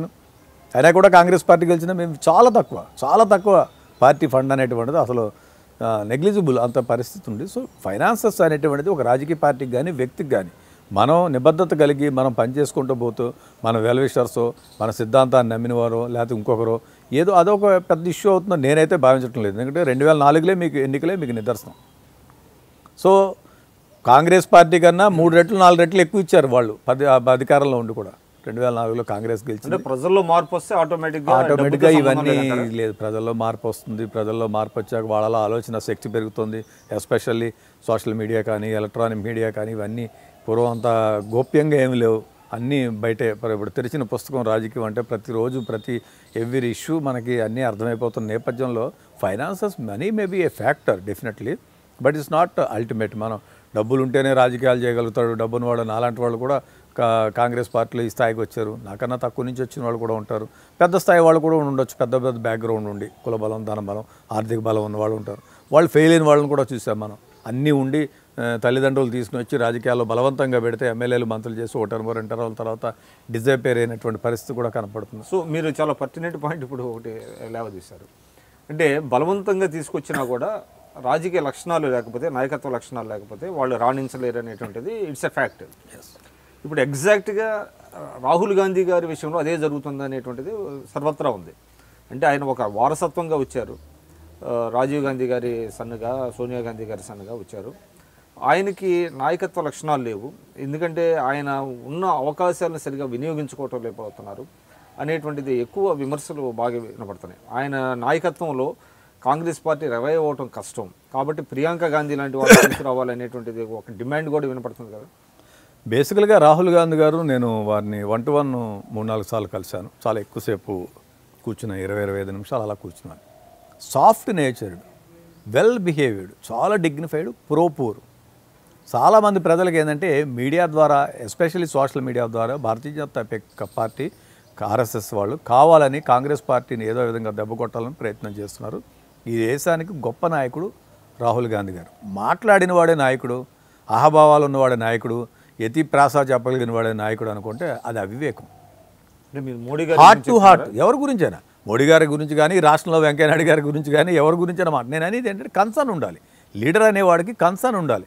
మనం వెళ్తుంటే 3-4 కలిసి వెళ్తుంటే ఒక మధ్యలో ఒక మిత్రుడికి ధనమం దెబ్బ తగిలితే జేబులో ఉన్నటువంటి ఇమీడియట్గా కర్చీఫ్ తీసి దానికి కట్టగలిగేటువంటి కన్సర్న్ ఉన్నవాడు లీడర్. అందరి దగ్గర జేబు రుమాలు ఉంటాయి మనం వెళ్తుంటే ఇష్యూ జరిగినప్పుడు, కానీ ప్రతివాడు ఆలోచిస్తుంటాడు వాడిని పిలవండి వీడిని పిలవండి. రాహుల్ గాంధీ గారు బై నేచర్ చాలా సాఫ్ట్, చాలా డిగ్నిఫైడ్. ఈ దేశానికి ఇన్ని రకాలైనటువంటి డైవర్సిఫికేషన్స్ ఉన్నటువంటి దేశానికి గొప్ప నాయకుడు అవుతాడు. నేను ఎందుకంటే వారితో ప్రత్యేకంగా కలిశాను, మాట్లాడాను, ఉన్నాను కాబట్టి నాకు తెలుసు. పూర్ ఎడల ఆయనకి ఒక కన్సర్న్ ఉంది. గాంధీ కుటుంబానికి కానీ, నెహ్రూ గారికి కానీ, వీళ్ళకి కానీ పవర్ అనేటువంటిది కొత్త కాదు. రాహుల్ గాంధీ గారికి భారత ప్రధాని అవ్వాలనుకుంటే 2nd టర్మ్లో అయి ఉండేవారు. ఎవరు తెరిచినో అబ్జెక్షన్, అసలు అడిగేవారే లేదు. కానీ ఎందుకు మన్మోహన్ సింగ్ గారు లాంటి గొప్ప స్కాలర్ ఉన్నప్పుడు ఆయన గవర్నెన్స్ చేస్తున్నప్పుడు వాళ్ళ క్యాబినెట్లో కూడా వెళ్ళలేదు. మనం ఇక్కడ అర్థం చేసుకోవాల్సింది ఏంటంటే చాలామంది చాలా రాంగ్గా అనుకుంటూ ఉంటారు. క్యాపబిలిటీస్ అంటే ఏంటంటే what you mean of capabilities? ఏంటి క్యాపబిలిటీస్? ఎన్నిసార్లు వెంకయ్య నాయుడు గారు ఈ రాష్ట్రంలో గెలిచారు? ఎక్కడ గెలిచారు? ఏ ప్రత్యక్ష ఎన్నికల్లో ఉన్నారు? What is the capability that he has? లేకపోతే ఎక్సో వైయో జెడ్డో ఏంటి? అమిత్ షాకి ఏం క్యాపబిలిటీ ఉంది? సో క్యాపబిలిటీస్, కెపాసిటీస్ మాట్లాడుకునేటప్పుడు అవన్నీ ఒక అంశం. సో ఈ ఉన్నటువంటి పరిస్థితుల్లో రాహుల్ గాంధీ గారికి ఉన్నటువంటి ఆలోచన శక్తి కానీ, పూర్ కాన్సెప్ట్ కానీ, పేదలకి అందుబాటులో ఉండాలనేటువంటిది కానీ ఇవన్నీ రాహుల్ గాంధీ గారికి ఉన్నాయి. డెఫినెట్గా నేనైతే నమ్ముతున్నా ఈ దేశానికి సంబంధించినటువంటి ఒక యంగ్ ఓటర్గా కానీ గివెన్ ఆయన ఆపర్చునిటీ ఆయనకు వస్తుందండి. ఇప్పటి వరకు ఆయన ఎక్కడ రాలేదు. ఈ was never in the cabinet. ఆయన పార్ట్ టైం పొలిటీషియన్ మీరు అన్నారు ఇందాక. సరే వెంకయ్య నాయుడు గారు 2 సార్లు ఇక్కడ అంటే అసెంబ్లీకి గెలిచారు. సరే ఆయన సబ్సిక్వెంట్గా అంటే బీజేపీ ఇక్కడ పెద్ద రాష్ట్రంలో లేదు కాబట్టి ఆయన జాతీయ రాజకీయాల్లోకి వెళ్ళారు, రాణించారు. సో డెఫినెట్గా ఎలా రాణించినప్పటికీ వాళ్ళు వ్యక్తిగతంగా కానివ్వండి వాళ్ళలో టాలెంట్ లేకపోతే రాదు. అయితే నేను అనేది ఏంటంటే ఇక్కడ రాహుల్ గాంధీ గారు ఈజ్ ఎ రిలక్టెంట్ పొలిటీషియన్. ఆయన్ని పార్టీ అధ్యక్ష పగ్గాలు చేపట్టమంటే ఆయన అధ్యక్ష పగ్గాలు చేపట్టకుండా ఆయన ఫారిన్ టూర్లు వెళ్ళి ఒక్కసారిగా ఆయన డిజపీర్ అయిపోయి మళ్ళీ సడన్గా ఎమర్జ్ అయ్యి, సో అంటే కార్యకర్తల్లో కాంగ్రెస్ పార్టీ పట్ల నాయకుల అభిమానం ఉన్నప్పటికీ ఒక స్ట్రాంగ్ లీడర్ లేకపోతే ఏ విధంగా ఉంటుంది అనేటువంటి దానికి ఆయనే ప్రత్యక్ష ఉదాహరణ. లాస్ట్ మంత్ ఢిల్లీలో ఒక మీటింగ్ పెట్టారు డిమానిటైజేషన్ తర్వాత పార్టీలో. అంటే మీరు దీన్ని చెప్పండి, is here reluctant politician or not? No, definitely. ఎందుకు ఆయన సో ఈ హ్యాస్ సమ్ లిమిటేషన్స్ అండి. ఆల్రెడీ కాంగ్రెస్ ప్రెసిడెంట్గా సోనియా గాంధీ గారు ఉన్నారు, ఆవిడ అఫిషియేట్ చేస్తున్నారు. ఆయన రోల్ ఆయనకు తెలుసు, వైస్ ప్రెసిడెంట్గా ఎంతవరకు ఉండాలో అంతవరకు ఉంటారు. అంతకుముందు ఆయన పార్లమెంట్ సభ్యుడిగా ఉన్నారు, 2 పర్యాయాలు గెలిచారు. డెఫినెట్గా ఆయనకి పార్లమెంట్లో ఆయనకి ఎంత రోల్ ప్లే చేయాలో తెలుసు. సో డెఫినెట్గా కాంగ్రెస్ ప్రెసిడెంట్ అయిన తర్వాత వైడర్ పర్స్పెక్టివ్లో ఆయన రోల్ ప్లే చేస్తారు, నేషనల్ పర్స్పెక్టివ్లో రోల్ ప్లే చేస్తాడు. ఇప్పుడు ఇన్ని చోట్లకు తిరుగుతున్నారు, ఇన్ని ఇష్యూస్ మీద తిరిగారు, ఇన్ని క్యాంపెయిన్ చేస్తున్నారు. సో డెఫినెట్గా ఎమర్జ్ అవుతారు, పెద్ద లీడర్ అవుతారు సార్. గాంధీ నెహ్రూ గారి వారసత్వానికి రాజకీయాలు అనేటువంటిది కొత్తనై నేనైతే భావించటం లేదు. పుణుకు పుచ్చుకున్నారు, వాళ్ళ జీన్స్లో ఉంటాయి అవన్నీ కూడా. త్యాగం అనేటువంటిది వాళ్ళ కొత్త కాదు. ఇప్పుడు వీళ్ళు దేశంలో ఉన్నటువంటి వాళ్ళందరూ మాట్లాడుతూ ఉంటారు, నెహ్రూ గారికి ఏదైనా సొంత ప్రాపర్టీ ఉందా అండి దేశంలో? కావాలంటే చేసుకోలేరా అండి? కాంప్లెక్స్లు కట్టుకోలేరా? సో ఇందిరాగాంధీ గారికి ఏమైనా సొంతంగా ఉందా? సో ఈ దేశమే వాళ్ళది, ఈ ప్రజలే వాళ్ళ మనుషులు, వాళ్ళకి ఏం పెద్ద ఇష్యూ ఏం కాదు. ఇలాగే జనం అంటూ ఉంటారు, ఇక్కడ అన్ని 100 కోట్లు, ఇక్కడ 100 కోట్లు. ప్రూవ్ చేయమనండి. 3 ఏళ్ళు అధికారంలోకి వచ్చింది, ఈ గాసిప్స్ అవి చెప్పడం ఎందుకు, ఎక్కడ ఉంది ఏంటి అనేది చెప్పనండి. సో డెఫినెట్గా రాహుల్ గాంధీ గారు నా దృష్టిలో అయితే as a sincere politician, young పొలిటీషియన్గా నేను చెప్తున్నాను, ఈ దేశానికి గొప్ప నాయకత్వాన్ని ఇస్తారు. ప్రజలు చూసిన తర్వాత ఆశ్చర్యపోతారు. అంటే కొంతమందికి ఆ అవకాశం ఇవ్వాలి మనం, ఆ టైం. ఇప్పుడు నేను ఉన్నాను అనుకోండి, ఇమేజ్ని టార్నిష్ చేశారంటారా కొందరు పని కట్టుకొని? డెఫినెట్గాను భారతీయ జనతా పార్టీ కానీ, సోషల్ మీడియా కానీ, ఆర్ఎస్ఎస్ కానీ ఇదే పనిలో ఉంది. ఎందుకంటే కాంగ్రెస్ పార్టీ ఇమేజే రాహుల్ గాంధీ గారి ఇమేజ్, రాహుల్ గాంధీ గారి ఇమేజే కాంగ్రెస్ పార్టీ ఇమేజ్. దీన్ని ఎక్కడొక్కడ లీడర్షిప్ డిఫిషియన్సీ, లీడర్షిప్ లేడు ఏంటండి? ఇప్పుడు రాహుల్ గాంధీ గారిని క్యారెక్టర్ అసాసినేషన్ చేసి మీడియాలో రాంగ్గా ప్రొజెక్ట్ చేయడం బట్టి వాళ్ళు లబ్ధి పొందాలని ప్రయత్నం చేస్తున్నారు. బట్ వేరేది నేను పర్సనల్గా ఫీల్ అవుతున్నాను. నేను out of my heart I'm telling is very very very very చాలా పాజిటివ్ పొలిటిషియన్.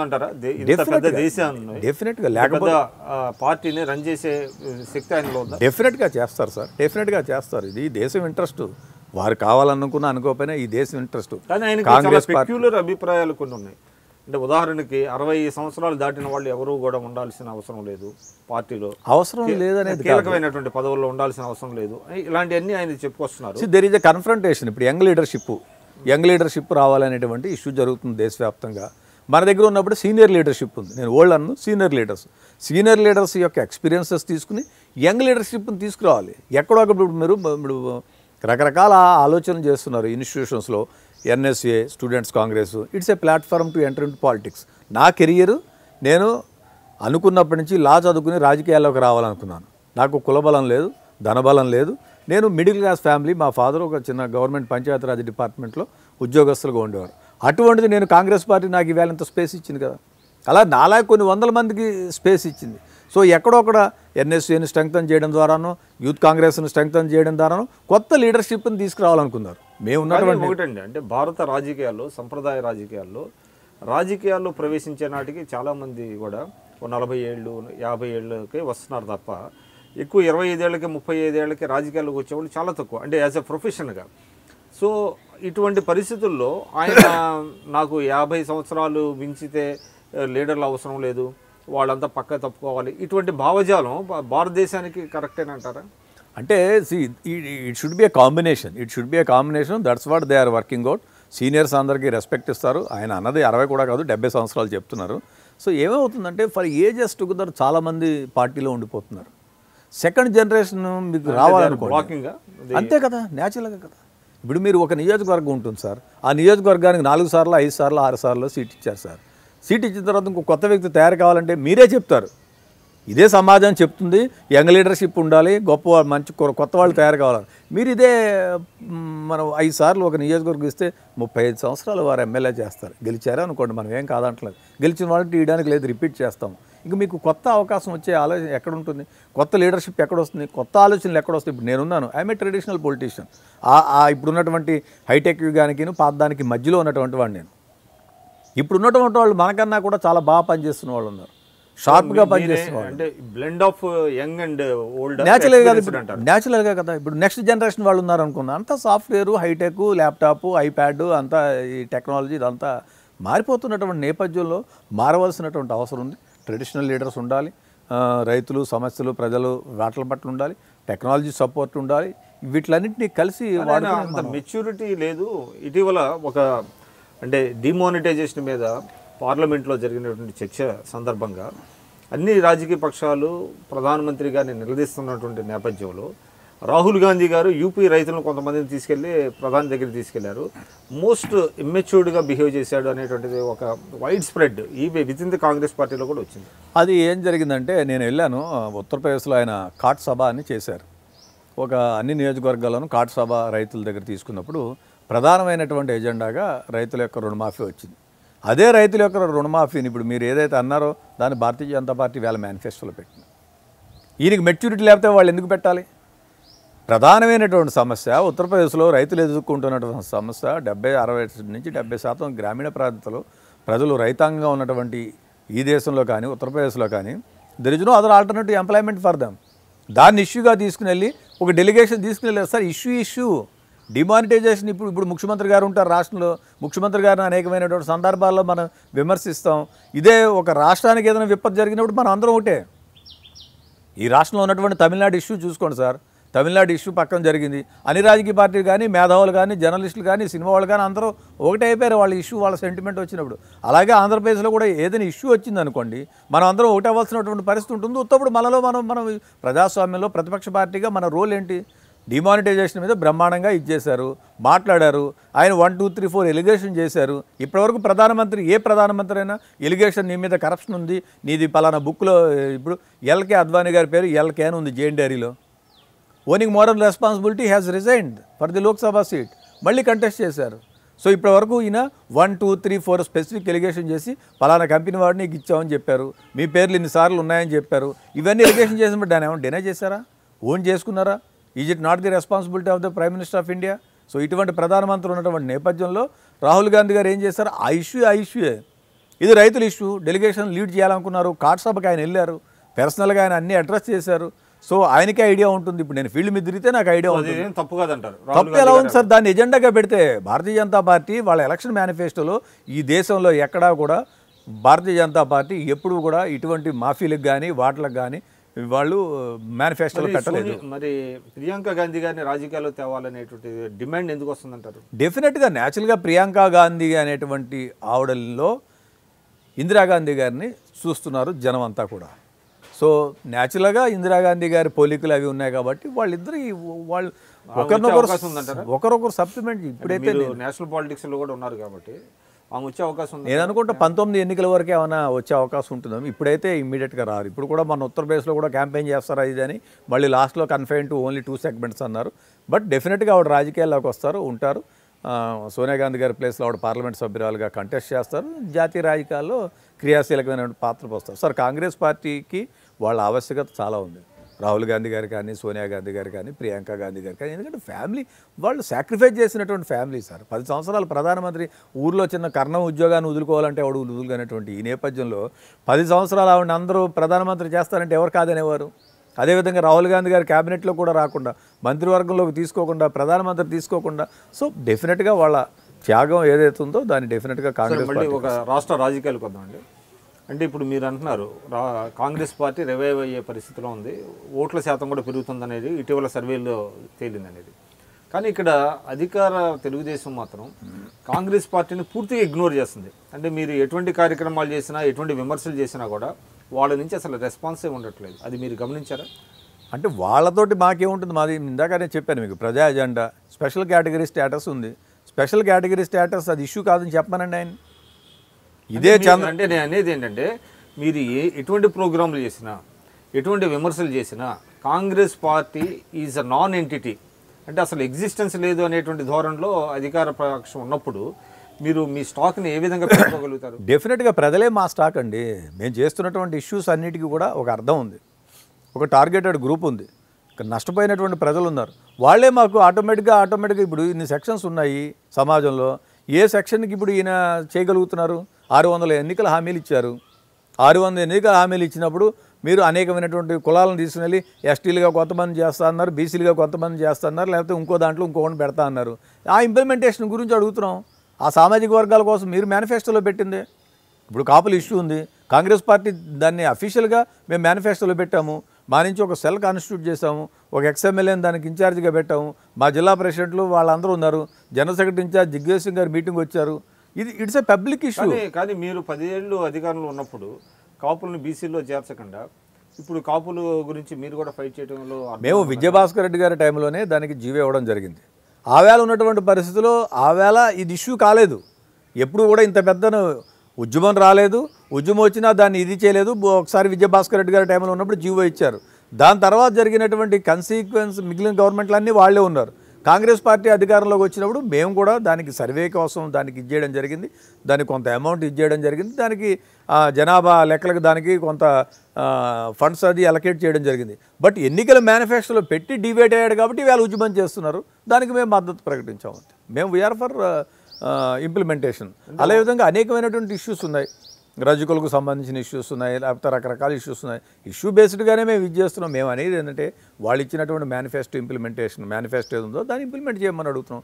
వాళ్ళు ఇగ్నోర్ చేస్తారా, వాళ్ళు పట్టించుకుంటారా అనేటువంటిది తర్వాత అది వాళ్ళ విజ్ఞతకు వదిలేసింది. మా వరకు ప్రజాస్వామ్యంలో ప్రతిపక్ష పార్టీగా, రాజకీయ పార్టీగా మేము మా యొక్క గొంతును ఎప్పుడు వినిపిస్తూనే ఉంటాం. సో అంటే అధికార పక్షం మిమ్మల్ని పట్టించుకోకపోయినా మీ పని మీరు చేసుకెళ్తారండి. అధికార పక్షంతో నిమిత్తం ఉందండి. ప్రజలు మన ఎజెండా, మన ఏదైతే టార్గెటెడ్ సెక్షన్స్ ఉంటాయో వాళ్ళకి మేము ఈ లబ్ధి చేస్తామని మీరు అధికారంలోకి వచ్చారు. మీరు ఇప్పటివరకు చేయలేపారు. ఎక్కడైనా ఉందండి ఏ రాష్ట్రంలో? ఇప్పటివరకు ఎస్టీ మినిస్టర్ లేడు, మైనారిటీ మినిస్టర్ లేడు. లోకేష్కి మాత్రం మంత్రి కావాలి. ఏమైనా ఆలోచన ఉందా అసలు? నిన్న కాక మనం లీకులు ఇస్తారు. తెలుగుదేశం పార్టీ ఎప్పుడు లీకుల మీదే బతికింది, లీకుల్లోనే ఉంటుంది, లీకుల్లోనే పోతుంది. అది మనకు తెలియదు ఏం కాదు. ఈవేళ పరిస్థితులు రాష్ట్ర క్యాబినెట్లో షెడ్యూల్ ట్రైబు ఒక్క గిరిజనుడు మంత్రివర్గంలో లేనటువంటి పరిస్థితి, ఒక ముస్లిం సోదరుడు మంత్రివర్గంలో లేనటువంటి పరిస్థితి. మీరు ఎవరికి మంత్రులు ఇచ్చుకోవాలంటే సామాజిక సమతుల్యమైనటువంటి ముఖ్యం కదండి. సమాజంలో మనం అందరూ ఉన్నామంటే అన్ని సెక్షన్స్ బాగోవాలి. మీరు బాగోవాలి, నేను బాగోవాలి. సమతుల్యం అంటున్నారు. కాంగ్రెస్ హయాంలో సామాజిక సమతుల్యం జరిగిందంటారా? మెజారిటీ జరిగింది కదా. ఎప్పుడు వివక్షత అక్కడ జరగలేదు కదా. అన్ని సెక్షన్స్ హ్యాపీగా ఉన్నారు కదా. మేము రత్నాబాయి గారిని రాజ్యసభకి కాంగ్రెస్ పార్టీ ఎన్నిక చేసింది. ఒక గిరిజన మహిళని రత్నాబాయి గారిని రాజ్యసభకి పెట్టింది. నంది ఎల్లయ్య గారిని పెట్టారు. తెలంగాణ నుంచి ఒక సామాజిక వర్గానికి పెట్టారు. సో ఏ సెక్షన్కి ఇవ్వలేదు. ఇప్పుడు రాష్ట్ర విభజన జరిగిన తర్వాత ప్రధానంగా ఒకటి వినపడుతుందండి, కులాలు అంటే కులాధిపత్యం కానివ్వండి, కుల వివక్ష కానివ్వండి, ఆ కుల భావనలు ఎక్కువైపోయినాయి అనేటువంటిది ఎక్కువ వినపడుతుంది. కారణం ఏమంటారు? అంటే ముఖ్యమంత్రి చంద్రబాబు గారు కూడా అంటున్నారు, అంటే కులాలను రెచ్చగొడుతున్నాయి కొన్ని పార్టీలు అనేటువంటిది. ఈ కులాల సమస్య ఎక్కువ అవడానికి కారణమే ఉంటారు. అది వారే ఆలోచించుకోవాలి. ముఖ్యమంత్రిగా ఉన్నారు కాబట్టి అసలు అడ్రస్ చేయవలసింది ఆయన కాబట్టి ఎందుకు జరుగుతుంది అంటే అనేది చూసుకోవాలి. బేసికల్గా ఏంటంటే ఇట్స్ ఇన్హెరెంట్. మనం ఏం కాదనలేం రాజకీయాల్లో కానీ దాంట్లో కానీ. That is inherent. దాన్ని ఎవరిని పాలిటిక్స్లో caste is reality. It's reality. మనం దాన్ని ఒప్పుకోవాలి. ఇన్ కెమెరా కానీ ఆఫ్ ది కెమెరా. క్యాస్ట్ పాత్ర వేరు, ప్రజలు కులాలుగా విడిపోవటం వేరు కదా. సమాజంలో ఇటువంటి పరిస్థితి ఎందుకు వచ్చిందంట? సమాజంలో ఒక కులం అభివృద్ధి చెందితే ఆటోమేటిక్గా సమాజం అభివృద్ధి చెంది అన్ని సెక్షన్స్ అభివృద్ధి చెందాలి, ఈక్వల్గా ఉండాలి. ఇప్పుడు ఉన్నటువంటి పరిస్థితుల్లో చంద్రబాబు నాయుడు గారు ఇప్పుడు ఈ అధికారంలోకి వచ్చిన కొంచెం ఎక్కువ అయిందేమో అనిపిస్తోంది. మిగిలిన సెక్షన్స్ని కొంచెం ఇగ్నోర్ చేయడం కానీ, అంతా కూడా ఒకే సెక్షన్ ఆధిపత్యం ఉండడం కానీ, ఇటువంటివి ఏమైనా కొంచెం ఇదే ఉండొచ్చు. బట్ కాంగ్రెస్ పార్టీ ఎప్పుడు అన్ని సెక్షన్స్ ఉన్నాయి. అంటే మీరు కొంచెం ఎవేజివ్గా మాట్లాడుతున్నారు. అంటే దీనికి కారణం కాంగ్రెస్ పార్టీ లేకపోతే వైఎస్ఆర్సీపీ కారణం అంటారా? అంటే ఉదాహరణకి కాపుల్ని రెచ్చగొట్టడం, అధికారం ఉన్నప్పుడు మీరు ఇవ్వకుండా, అట్లాగా కులాల మధ్య ఘర్షణలు, కులాల మధ్య ఇది చేయడానికి ప్రతిపక్షాలే ప్రోత్సహిస్తున్నాయి అనేటువంటిది భావన అధికార పార్టీ అంటుంది. మేము we are sincere towards the issue అండి. మీరు మేనిఫెస్టోలో ఒక అంశాన్ని పెట్టారు, పలానా సెక్షన్ని మేము తీసుకుని వచ్చి బలహీన వర్గాల్లో చేరుస్తాము. మా పీసీసీ అధ్యక్షులు చెప్పారు, బీసీలకి అన్యాయం జరగకుండా ఉన్నటువంటి ఎగ్జిస్టింగ్ రిజర్వేషన్స్లో ఎవరైతే ఏమేమి హక్కులు అనుభవిస్తున్నారో వాళ్ళకి ఇబ్బంది లేకుండా కాపుల్ని బీసీలే చేర్చాలి అనేటువంటి దానికి ఉన్నాం. దానికి మేము కట్టుబడి ఉన్నాం. దాన్ని మేనిఫెస్టోలో పెడతాం, మేము పనిచేస్తాం, ఓపెన్గానే చెప్తున్నాం మా పార్టీ స్టాండ్ ఇదే అని చెప్పేసి. సో అంతేగాని మేము ఓ సెక్షన్ ఇది చేయాలి, ఓ సెక్షన్ ఇగ్నోర్ చేయాలని లేదు. మేము అడుగుతున్నది అలా, మీరు ఇప్పుడు ఉన్నటువంటి పరిస్థితుల్లో ముఖ్యమంత్రి గారు ఉన్నారు, వారికి ఉండాలి కదా, ఒక యాక్షన్ ప్లాన్ ఉండాలి కదా. మనం ఎన్నికల మేనిఫెస్టోలో ఈ అంశం పెట్టాము, సాధ్యమా కాదా? ఆ వేళ మీరు పలానా వాళ్ళని బ్రాహ్మణులు ఉన్నారు, వాళ్ళకి మేము ఇది పెడతామని చెప్పి అన్నారు. ఓకే, ఒక కార్పొరేషన్ పెట్టారు, ఎన్ని నిధులు ఇచ్చారు, ఏం చేస్తున్నారు? అదేవిధంగా ఇంకో సామాజిక వర్గం ఉంది, వాళ్ళని ఇది చేస్తా అన్నారు. ఇవన్నీ వాళ్ళు పెద్ద కరెక్ట్ అంటారు. ఇట్లా కులాల వారీగా కార్పొరేషన్లు, కులాల వారీగా రిజర్వేషన్లు ఇస్తామనేటువంటిది మేనిఫెస్టోలో, అంటే దానికి మీరు కూడా అతీతమేం కాదు, కాంగ్రెస్ కూడా గతంలో మైనార్టీలకి రిజర్వేషన్ అని చెప్పి రాజశేఖర రెడ్డి గారు ఉన్నప్పుడు పెట్టారు, అది కోర్టుకు వెళ్ళింది, కోర్టు కొట్టేశారు. తర్వాత కూడా ఇంప్లిమెంట్ చేస్తున్నారు, ఇప్పుడు 4% ఇస్తున్నారు, ఇదే 4% ఇస్తున్నారు. అంటే మతపరమైనటువంటి రిజర్వేషన్లు కరెక్ట్ కాదనేటువంటిది ఒక వాదన ఉంది. సో ఎంతవరకు సమంజసం ఇది? బేసికల్గా సమాజం అంటేనే అన్ని కులాలు, అన్ని మతాలు, అన్ని వర్గాలకు సంబంధించింది. ఒక సెక్షన్ ఎదర సెక్షన్కి ఇంట్రెస్ట్కి నష్టం లేనంత వరకు దాన్ని అభివృద్ధి చేయడంలో ఏం తప్పు ఉందని నేనే అనుకోవట్లేదు. ఎందుకంటే ఇగ్నోర్డ్ సెక్షన్స్, నెగ్లెక్టెడ్ సెక్షన్స్ చాలామంది ఉంటారు.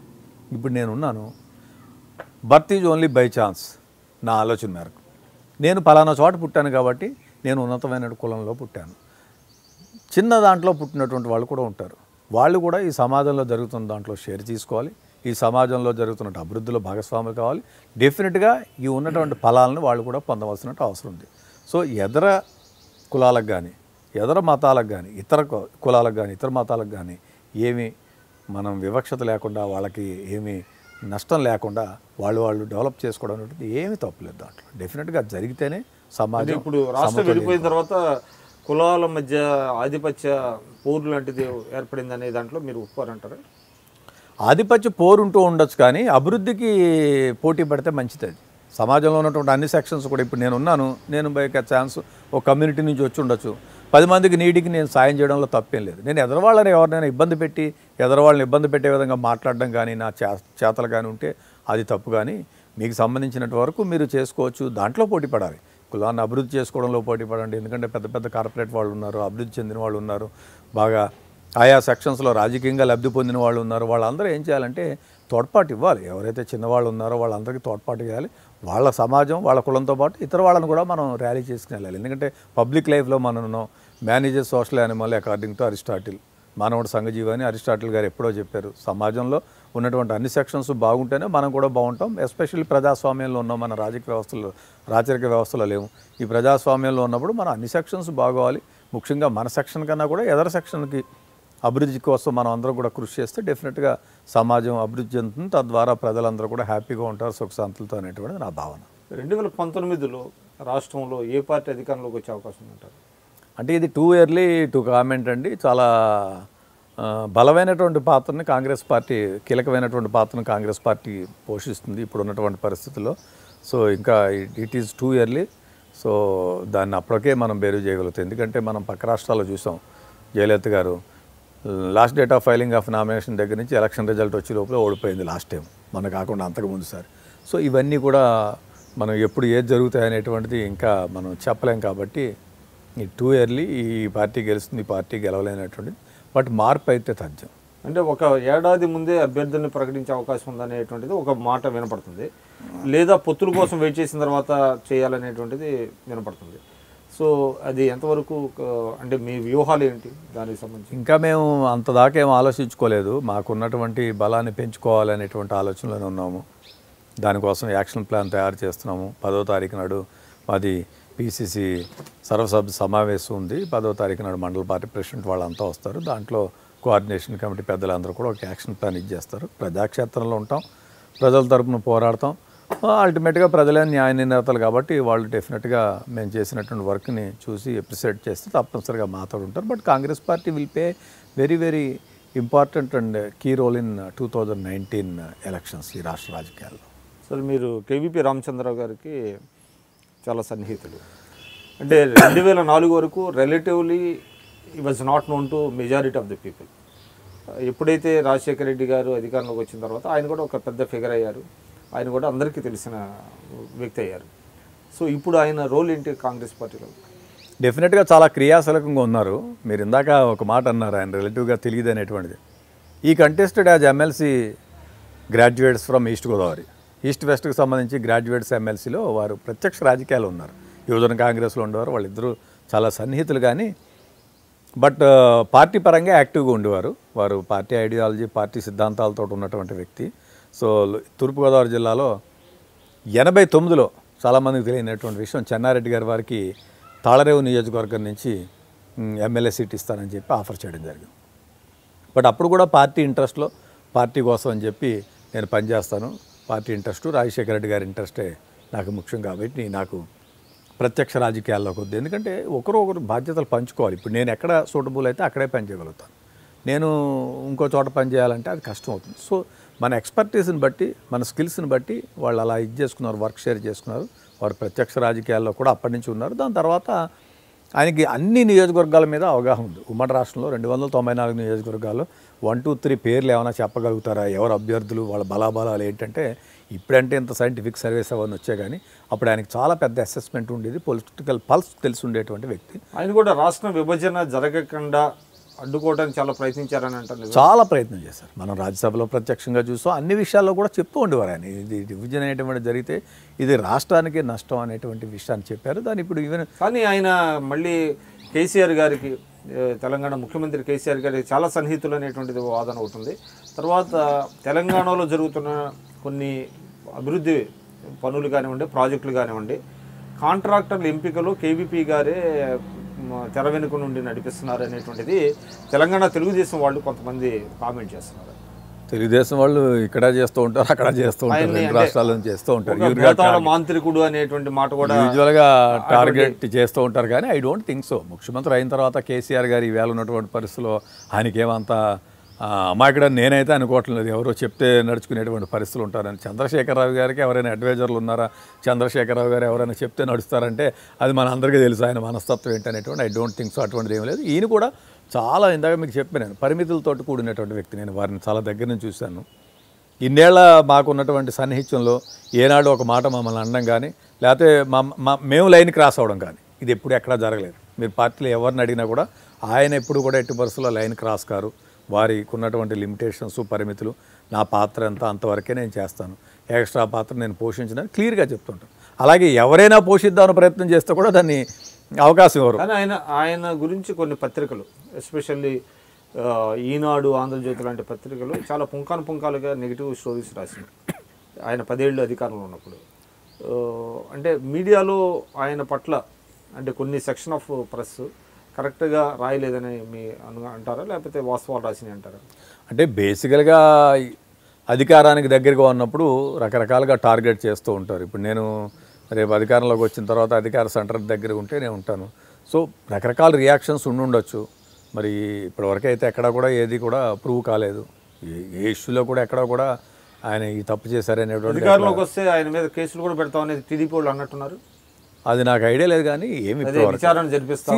Worry was only advisor. ఆయన పాత్ర అంతా కూడా ఆయనకి ఫైల్ వెళ్ళడం కానీ, ఆయన ఫైల్ చూడడం కానీ చేశారనేటువంటిది వాస్తవం కాదు. ఆయన మనస్తత్వం అటువంటిది కాదు. ఆయన ఎక్కడ కూడా నాకున్న పరిస్థితులు నేను ఇందాక కూడా చెప్పాను, పరిధి దాటి ఎట్టి పరిస్థితుల్లోనూ ఆయన బిహేవ్ చేయరు. ఇటువంటి వాటిలో ఎక్కడ వెళ్ళరు. ఆయన పార్టీ ఇంట్రెస్ట్లోనే పనిచేస్తారు. వాళ్ళు ఎవరు పనిచేసినా కూడా పార్టీ ఇంట్రెస్టే తప్పించి వేరే విషయాల్లోకి వెళ్ళి ఇన్వాల్వ్ అయ్యారని నేను అనుకోను. అటువంటి మనస్తత్వం కూడా వారు పార్టీ హైకమాండ్కి దగ్గరనే. హైకమాండ్కి మరి రాజ్యసభ 2 సార్లు ఇచ్చారు. అటువంటి పరిస్థితుల్లో కూడా రెండోసారి ఆయనకి రెన్యువల్ చేసి పెట్టారంటే డెఫినెట్గా హైకమాండ్కి దగ్గరైనటువంటి విషయమే. జనరల్ సెక్రటరీ ఇన్ఛార్జ్ కానీ, వర్కింగ్ కమిటీ కానీ, రాజ్యసభ సెలక్షన్స్ అన్నీ కూడా ఢిల్లీలో జరగవలసిందే కదా. సో రాజశేఖర రెడ్డి గారు చెప్తే అయ్యేది కదా. ఆయన ఉన్నప్పుడు అయ్యారు కదా. రాజశేఖర రెడ్డి గారు చేశారు. రెండోసారి రెన్యువల్ అప్పుడు డెఫినెట్గా మేడం కానీ, హైకమాండ్ కానీ వాళ్ళందరూ అనుకునే ఇది చేసి ఉంటారు. ఆయన కూడా అంత లాయల్ కాంగ్రెస్ పార్టీకి. మేడం కూడా ఈరోజు కూడా ప్రతిరోజు పార్టీ కోసం ఆలోచిస్తారు, పార్టీ కోసం. ఆయన కూడా పిసిసి ప్రెసిడెంట్ అయ్యే అవకాశాలు ఉన్నాయని అంటున్నారు. ఉన్నారా? ఆయన కూడా ఫ్రీలో ఉన్నారా? నేనైతే అనుకోను వారికి అట్లాంటి ఆలోచన ఉంటుంది. ఎందుకంటే ఈ హ్యాడ్ వెరీ గుడ్ ఇన్నింగ్స్. ఆయనకి ఇవన్నీ ఏమి కొత్త కాదు, ఇది కాదు, అన్నీ చూసినటువంటి వ్యక్తే. సో డెఫినెట్గా అడ్వైజర్గా ఉంటారు. రఘువీరారెడ్డి గారికి ఆయనకి మంచి ఈక్వేషన్ ఉంది. పిసిసి ప్రెసిడెంట్ ఎవరున్నా కూడా వాళ్ళకి అడ్వైజ్ ఎవరికైనా డెఫినెట్గా. ఆయన పిసిసి అధ్యక్షుడు అయ్యే అవకాశం లేదు. నాకైతే ఇప్పుడు అలా గోచరించలేదు, నేను అడగలేదు. కానీ వారు ఎప్పుడు అట్లా పార్టీ ఇంట్రెస్ట్, ఆయన ఇంట్రెస్ట్, సోనియా గాంధీ గారు కాంగ్రెస్ పార్టీ ఆ ఇంట్రెస్ట్లోనే ఆయన పనిచేస్తారు. ఎందుకంటే ఇవన్నీ మిగిలినవన్నీ ఆయనకి పెద్ద ఇష్యూస్ కాదు. అంటే ఇటీవల ఆయన కొంచెం అంటే యాక్టివ్ రోల్ ప్లే చేస్తున్నట్టుంది.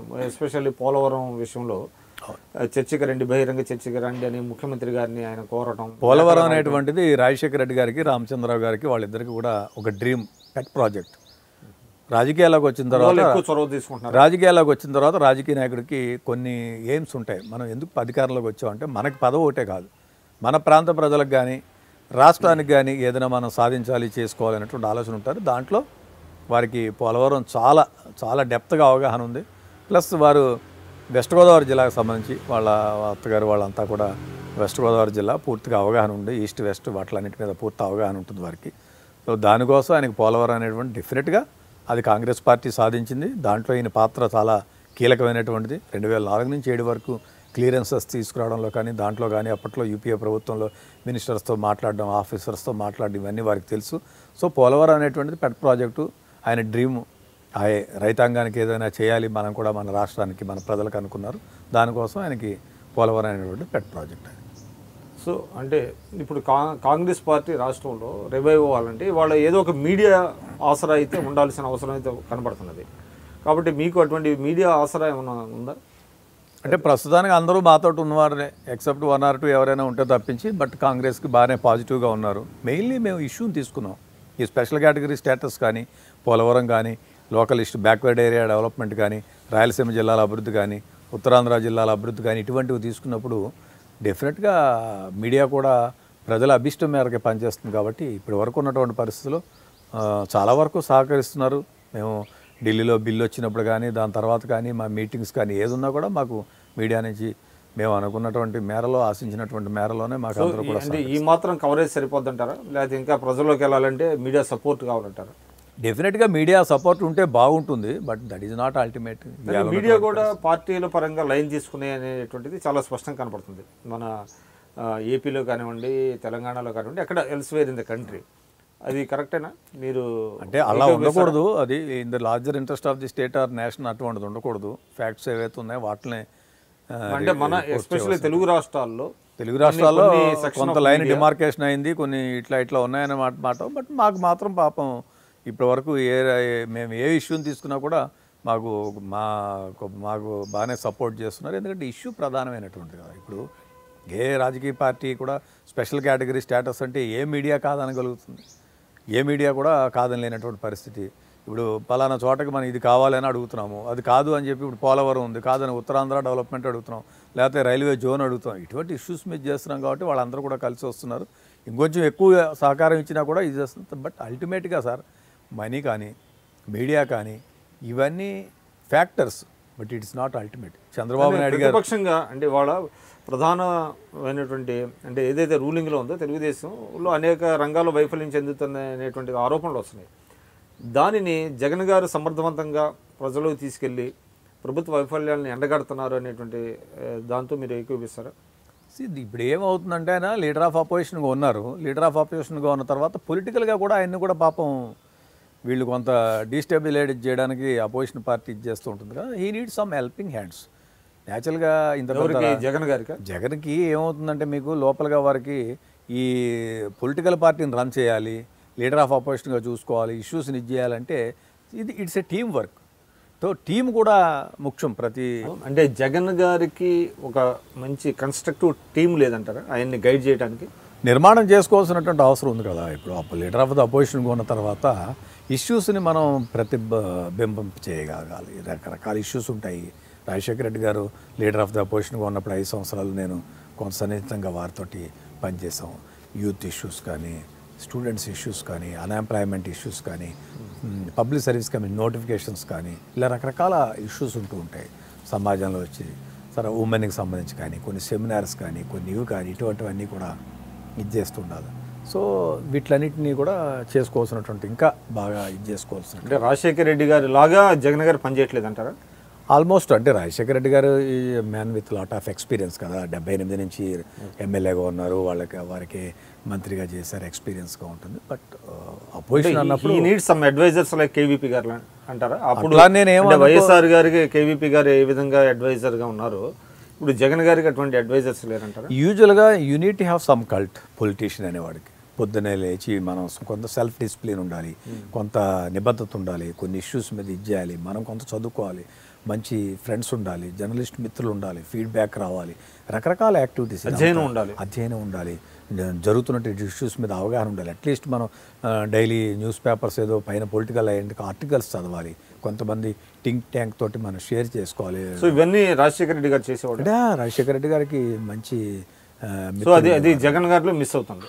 నాకు అంత ఐడియా లేదు వారిలో ఏమవుతుంది అనేటువంటిది. కానీ బట్ మనం చూస్తున్నప్పుడు మనకి అర్థమవుతున్నది అది. ఎందుకంటే ఇష్యూస్ పట్ల అవగాహన ఉండాలి కదా. ఇది చంద్రబాబు గారికి అంటే బ్లెస్సింగ్ ఇన్ డిస్గైజ్ లాగా ఉపయోగపడుతుంది అంటారా? అంటే ప్రతిపక్షం అంతా కకావికలుగా ఉండి అంటే ఒక వేదిక మీదకి రాకుండా అంటే మీరు ఇందాక చెప్పారు స్పెషల్ స్టేటస్ మీద మీరు చేస్తున్నారు, వైఎస్ఆర్సీపీ చేస్తుంది, సిపిఐ వాళ్ళు చేస్తున్నారు, పవన్ కళ్యాణ్ గారు చేస్తున్నారు, బట్ ఎవరు కూడా అందరూ కలిసి చేయట్లేదు. సో ఇది డెఫినెట్గా ఏంటంటే అధికార పక్షానికి ఉపయోగపడుతుంది. సమయం దగ్గరికి వచ్చే కొద్దీ అందరూ ఎజెండాలు మారేటువంటి పరిస్థితి ఉంటుంది. ఎందుకంటే ఎలక్షన్స్ ఓరియంటేషన్ దగ్గరికి వచ్చేటప్పటికి అవన్నీ ఈక్వేషన్స్ మారేటువంటి పరిస్థితి ఉంటుంది. బట్ న్యాచురల్గా ఇప్పుడు గవర్నమెంట్ కొంత అడ్వాంటేజ్ ఉంటుంది కదా, న్యాచురల్గా వాళ్ళకి ఇప్పుడు ఉన్నటువంటి పరిస్థితులు అడ్వాంటేజ్.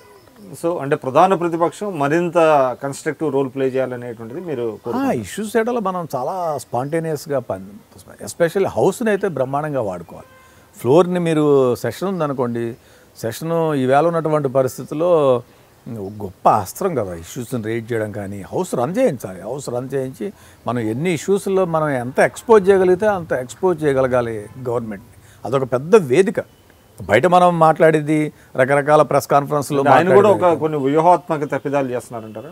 అంటే మరి అది వాళ్ళకి సంబంధించిన వాళ్ళ అంతర్గత విషయాలు ఎలా ఉంటాయి. కానీ నా ఆలోచనలు అయితే అది గొప్ప ప్లాట్ఫామ్. శాసనసభ కానీ శాసన మండలి కానీ ఒకటిది, అందుకు కూడా లైవ్ కవరేజ్ వస్తున్నాయి, ప్రజలందరూ వాచ్ చేస్తున్నారు ఏం జరుగుతున్నటువంటిది. అక్కడ మీ ఎఫిషియన్సీ కానీ, మీ పెర్ఫార్మెన్స్ కానీ, మీ రేటింగ్ కానీ, శాసనసభ్యులు కూడా ఎఫెక్టివ్గా ఉండాలి. లోకల్ ఇష్యూస్ మాట్లాడడంలో కానీ, లోకల్ ఇష్యూస్ని ప్రజెంట్ చేయడంలో కానీ, వాళ్ళకి సంబంధించిన ఇప్పుడు నేను కౌన్సిల్లో ఉన్నప్పుడు ఎవ్రీడే ఒక క్వశ్చన్ ఉండేది. నేను రూలింగ్లో ఉన్నప్పటికి కూడా పాజిటివ్ క్వశ్చన్స్ వేసుకునేవాడిని. మాకు వచ్చేటువంటిది 5-10 క్వశ్చన్స్లో 5 క్వశ్చన్స్ కాంగ్రెస్కి వచ్చాయనుకోండి, ఒక క్వశ్చన్ నాకు ఉండేది లా ప్రాబిలిటీ. దాంట్లో ఎక్కువ క్వశ్చన్స్ వేస్తే లాటరీలో మనకు క్వశ్చన్ వస్తుంది, దాంట్లో ఏం మేనేజ్మెంటే ఉండదు. సో అపోజిషన్ వాళ్ళు ఏం చేస్తారంటే వాళ్ళు లిమిటెడ్గా ఉంటారు, వాళ్ళు సిఎల్పి నుంచే కోఆర్డినేట్ చేస్తారు, వాళ్ళ లెజిస్లేచర్ పార్టీ నుంచి. సో వాళ్ళు 2-3 వచ్చి, so it's a platform house అనేటువంటిది టు ఎక్స్పోజ్ ద గవర్నమెంట్ని మనం ఎలా ఇది చేసుకోవాలి, లేకపోతే మనం అపోజిషన్గా ఉన్నప్పుడు అపోజిషన్ రోల్ ఎలా చేయాలి. మనం చూసాం కదా ఈ రాష్ట్ర రాజకీయాల్లో చాలా ఉన్నతమైనటువంటి స్థానానికి వెళ్ళినటువంటి వాళ్ళు పెద్దలందరూ కూడా గొప్ప గొప్ప ప్రసంగాలు చేశారు శాసనసభ వేదిక, సూచనలు సలహాలు ఇచ్చేవారు. వాటిలన్నింటినీ కూడా మనం చదువుకోవాల్సినటువంటి అవసరం ఉంటుంది. So apart from your Nagireddy గారు లాంటి స్కాలర్స్ వాళ్ళందరూ కూడా వాళ్ళ ప్రసంగాలను వాళ్ళ మార్వలస్ అసలు వాళ్ళ ప్రసంగాలన్నీ కూడా ఏ రాజకీయ పార్టీ అయినా ఏ నాయకుడైనా వాటిలన్నింటినీ కూడా చదువుకోవాల్సిన పరిస్థితి. So apart from your political work అండి, మీరు ఎమ్మెల్సీగా సాధించింది ఏం చేయగలిగారు మీ నియోజకవర్గానికి, మీ జిల్లాకు? నేను తూర్పుగోదావరి జిల్లా లోకల్ బాడీస్ నుంచి ఉండేవాడిని. నేను medical and health corporation chairman ఉండగా అప్పుడున్నటువంటి పరిస్థితుల్లో ఒక 20 కోట్ల రూపాయలు నేను ఓన్లీ రంగరాయ్ మెడికల్ కాలేజ్ జీజీహెచ్కి 10 కోట్లు పెట్టించాను. 10 crores మెడికల్ కాలేజ్ బడ్జెట్లో నుంచి, మా బడ్జెట్లో నుంచి కార్పొరేషన్ డెవలప్మెంట్కి. అంటే I was incharge construction, I was incharge corporation చైర్మన్గా ఇన్ఫ్రాస్ట్రక్చర్, వీటిలన్నింటినీ కార్పొరేషన్ చూసేది.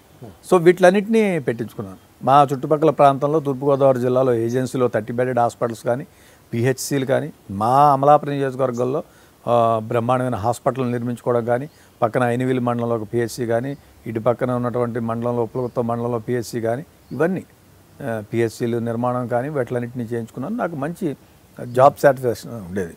నేను చైర్మన్గా నాకు ప్రెస్టేజియస్ కడపలో ఉన్నటువంటి రిమ్స్ ఫౌండేషన్ స్టోన్ నేను medical and health chairman act వేశాను. సోనియా గాంధీ గారు వచ్చారు, రాజశేఖర రెడ్డి గారి చేతుల మీదుగా ఫౌండేషను రికార్డులో 11 monthsలో అంత పెద్ద టీచింగ్ హాస్పిటల్ రిమ్స్ని రాజశేఖర రెడ్డి గారి నేతృత్వంలో కట్టాం. మళ్ళీ ఇనాగ్రేషన్ జరిగింది. I was very happy. నాకు జాబ్ సాటిస్ఫాక్షన్ చాలా కష్టపడి నేను కానీ అప్పుడు ఉన్నటువంటి మా ఎండీలు కానీ సిఈలు కానీ వీళ్ళంతా చాలా ఇదిగా చేశారు. రికార్డ్ పీరియడ్లో ఎక్కడా కూడా గవర్నమెంట్లో 11 నెలల్లో కట్టలేదు. దాన్ని నేను మీ కుటుంబ నేపథ్యం ఏంటంటే ఇందాక చెప్పారు మీరు, మీ నాన్నగారు మేము తూర్పుగోదావరి జిల్లా అమలాపురం ఒక చిన్న ఫాదర్కి బేసికల్గా కాంగ్రెస్ ఐడియాలజీ ఉన్నటువంటి వ్యక్తి, బట్ ఎప్పుడూ ప్రత్యక్ష రాజకీయాలు లేరు. పంచాయతీరాజ్లో ఎక్స్టెన్షన్ ఆఫీసర్గా చేసి రిటైర్ అయ్యారు. ఫాదర్ మదర్ ఇద్దరు కూడా అమలాపురంలోనే మా నేటివ్ ప్లేస్లో ఉంటారు. బ్రదర్ ఆయన యూనివర్సిటీ ఆఫ్ హైదరాబాద్లో చదువుకుని అప్పట్లోనే అమెరికాలో ఆయన ఉంటారు. వాళ్ళ ఫ్యామిలీ అంతా కూడా అమెరికాలో ఉంటారు. ఇంకో బ్రదర్ బ్యాంక్ ఆఫ్ బరోడాలో ఏజీఎంగా ఉన్నారు, ఇప్పుడు బాంబేలో ఉన్నారు బ్యాంక్ ఆఫ్ బరోడాలో.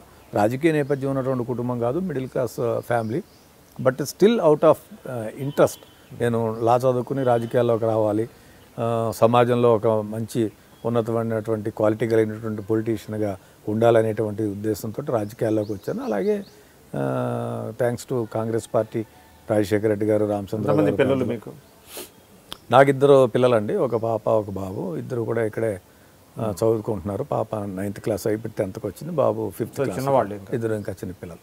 సో మీరు పిల్లల్ని రాజకీయాల్లోకి రమ్మని ప్రోత్సహిస్తారా? బేసికల్గా ఇప్పుడు ఇంకా చదువుకుంటున్నారు. పిల్లలు అయితే టువర్డ్స్ కాంగ్రెస్ పాలిటిక్స్ ఉంటారు, ఇంట్లో కూడా డిస్కస్ చేస్తారు, అన్నీ చెప్తూ ఉంటారు పిల్లలు కూడా. సో ఇది ఫ్యామిలీ ప్యాకేజ్. మేమందరం కూడా పార్టీకి లాయల్గా ఉంటాం, అందరం కలిసే పార్టీకి చేస్తాం. ఎక్కడ ఎటువంటి ఇది లేదు. మా అబ్బాయి వాళ్ళందరూ కూడా కాంగ్రెస్ అంటే చాలా ఇదిగా ఉంటారు. సో 2019లో కాంగ్రెస్ పార్టీకి బెటర్ పొజిషన్ వస్తుంది అనేటువంటి ఆశావాహం మీలో ఉంది. నేషనల్ లెవెల్ అయితే Congress will form the government. నాకైతే దృఢమైనటువంటి విశ్వాసం. నేను ఇన్ని రాష్ట్రాలు నేను అనుకున్నా ఇంత చిన్న వయసులో పొలిటికల్గా ఇన్ని అసైన్మెంట్స్ చేసిన వాళ్ళు అరుతుంటారు. బట్ నాకు పార్టీ అవకాశం ఇచ్చింది. నేను ఉత్తరప్రదేశ్ లాస్ట్ అసెంబ్లీ పనిచేశాను, విదర్భలో పనిచేశాను, గుజరాత్లో పనిచేశాను, తర్వాత మన జబల్పూర్లో పనిచేశాను, షాడోలు, హోషంగాబాద్, లే and Ladakh. First time Congress పార్టీలో ఈ ఏరియా నుంచి కార్గిల్ దాకా లేలో పనిచేసినటువంటి వాళ్ళు. పంజాబ్లో మొన్న ఇటీవల ఎన్నికల్లో పనిచేశాను. బీహార్ ఎలక్షన్స్ అప్పుడు బీహార్కి వెళ్ళాను. ఇన్ని రాష్ట్రాలు చూసిన తర్వాత ఏఐసీసీకి వెళ్ళే అవకాశం కూడా ఉందా మీరు? ఇప్పటి వరకు అంటే ఏఐసీసీ కార్యవర్గం పార్టీ ఏ బాధ్యతలు అప్పచెప్తే ఆ బాధ్యతలు పనిచేస్తాను. నాకు పార్టీనే ఎవ్రీథింగ్, పార్టీనే సర్వస్వం. What all today I'm is only just because of Congress party. దాని నుంచి ఈ స్థాయికి వచ్చాను. రాజశేఖర రెడ్డి గారు నాకు మంచి సహకారం ఇచ్చి ఎంకరేజ్ చేశారు కాబట్టి రాజశేఖర రెడ్డి గారు కాంగ్రెస్ పార్టీ లాయల్గా ఏ పార్టీ ఏ అసైన్మెంట్ ఇస్తే ఆ అసైన్మెంట్లో పనిచేస్తాను. Right sir, all the best. Thank you sir, thank you very much, thank you very much. Hi, this is Gidugu Rudraraju, former MLC and general secretary Andhra Pradesh Congress committee. Please watch my exclusive interview only in iDreams. Thank you.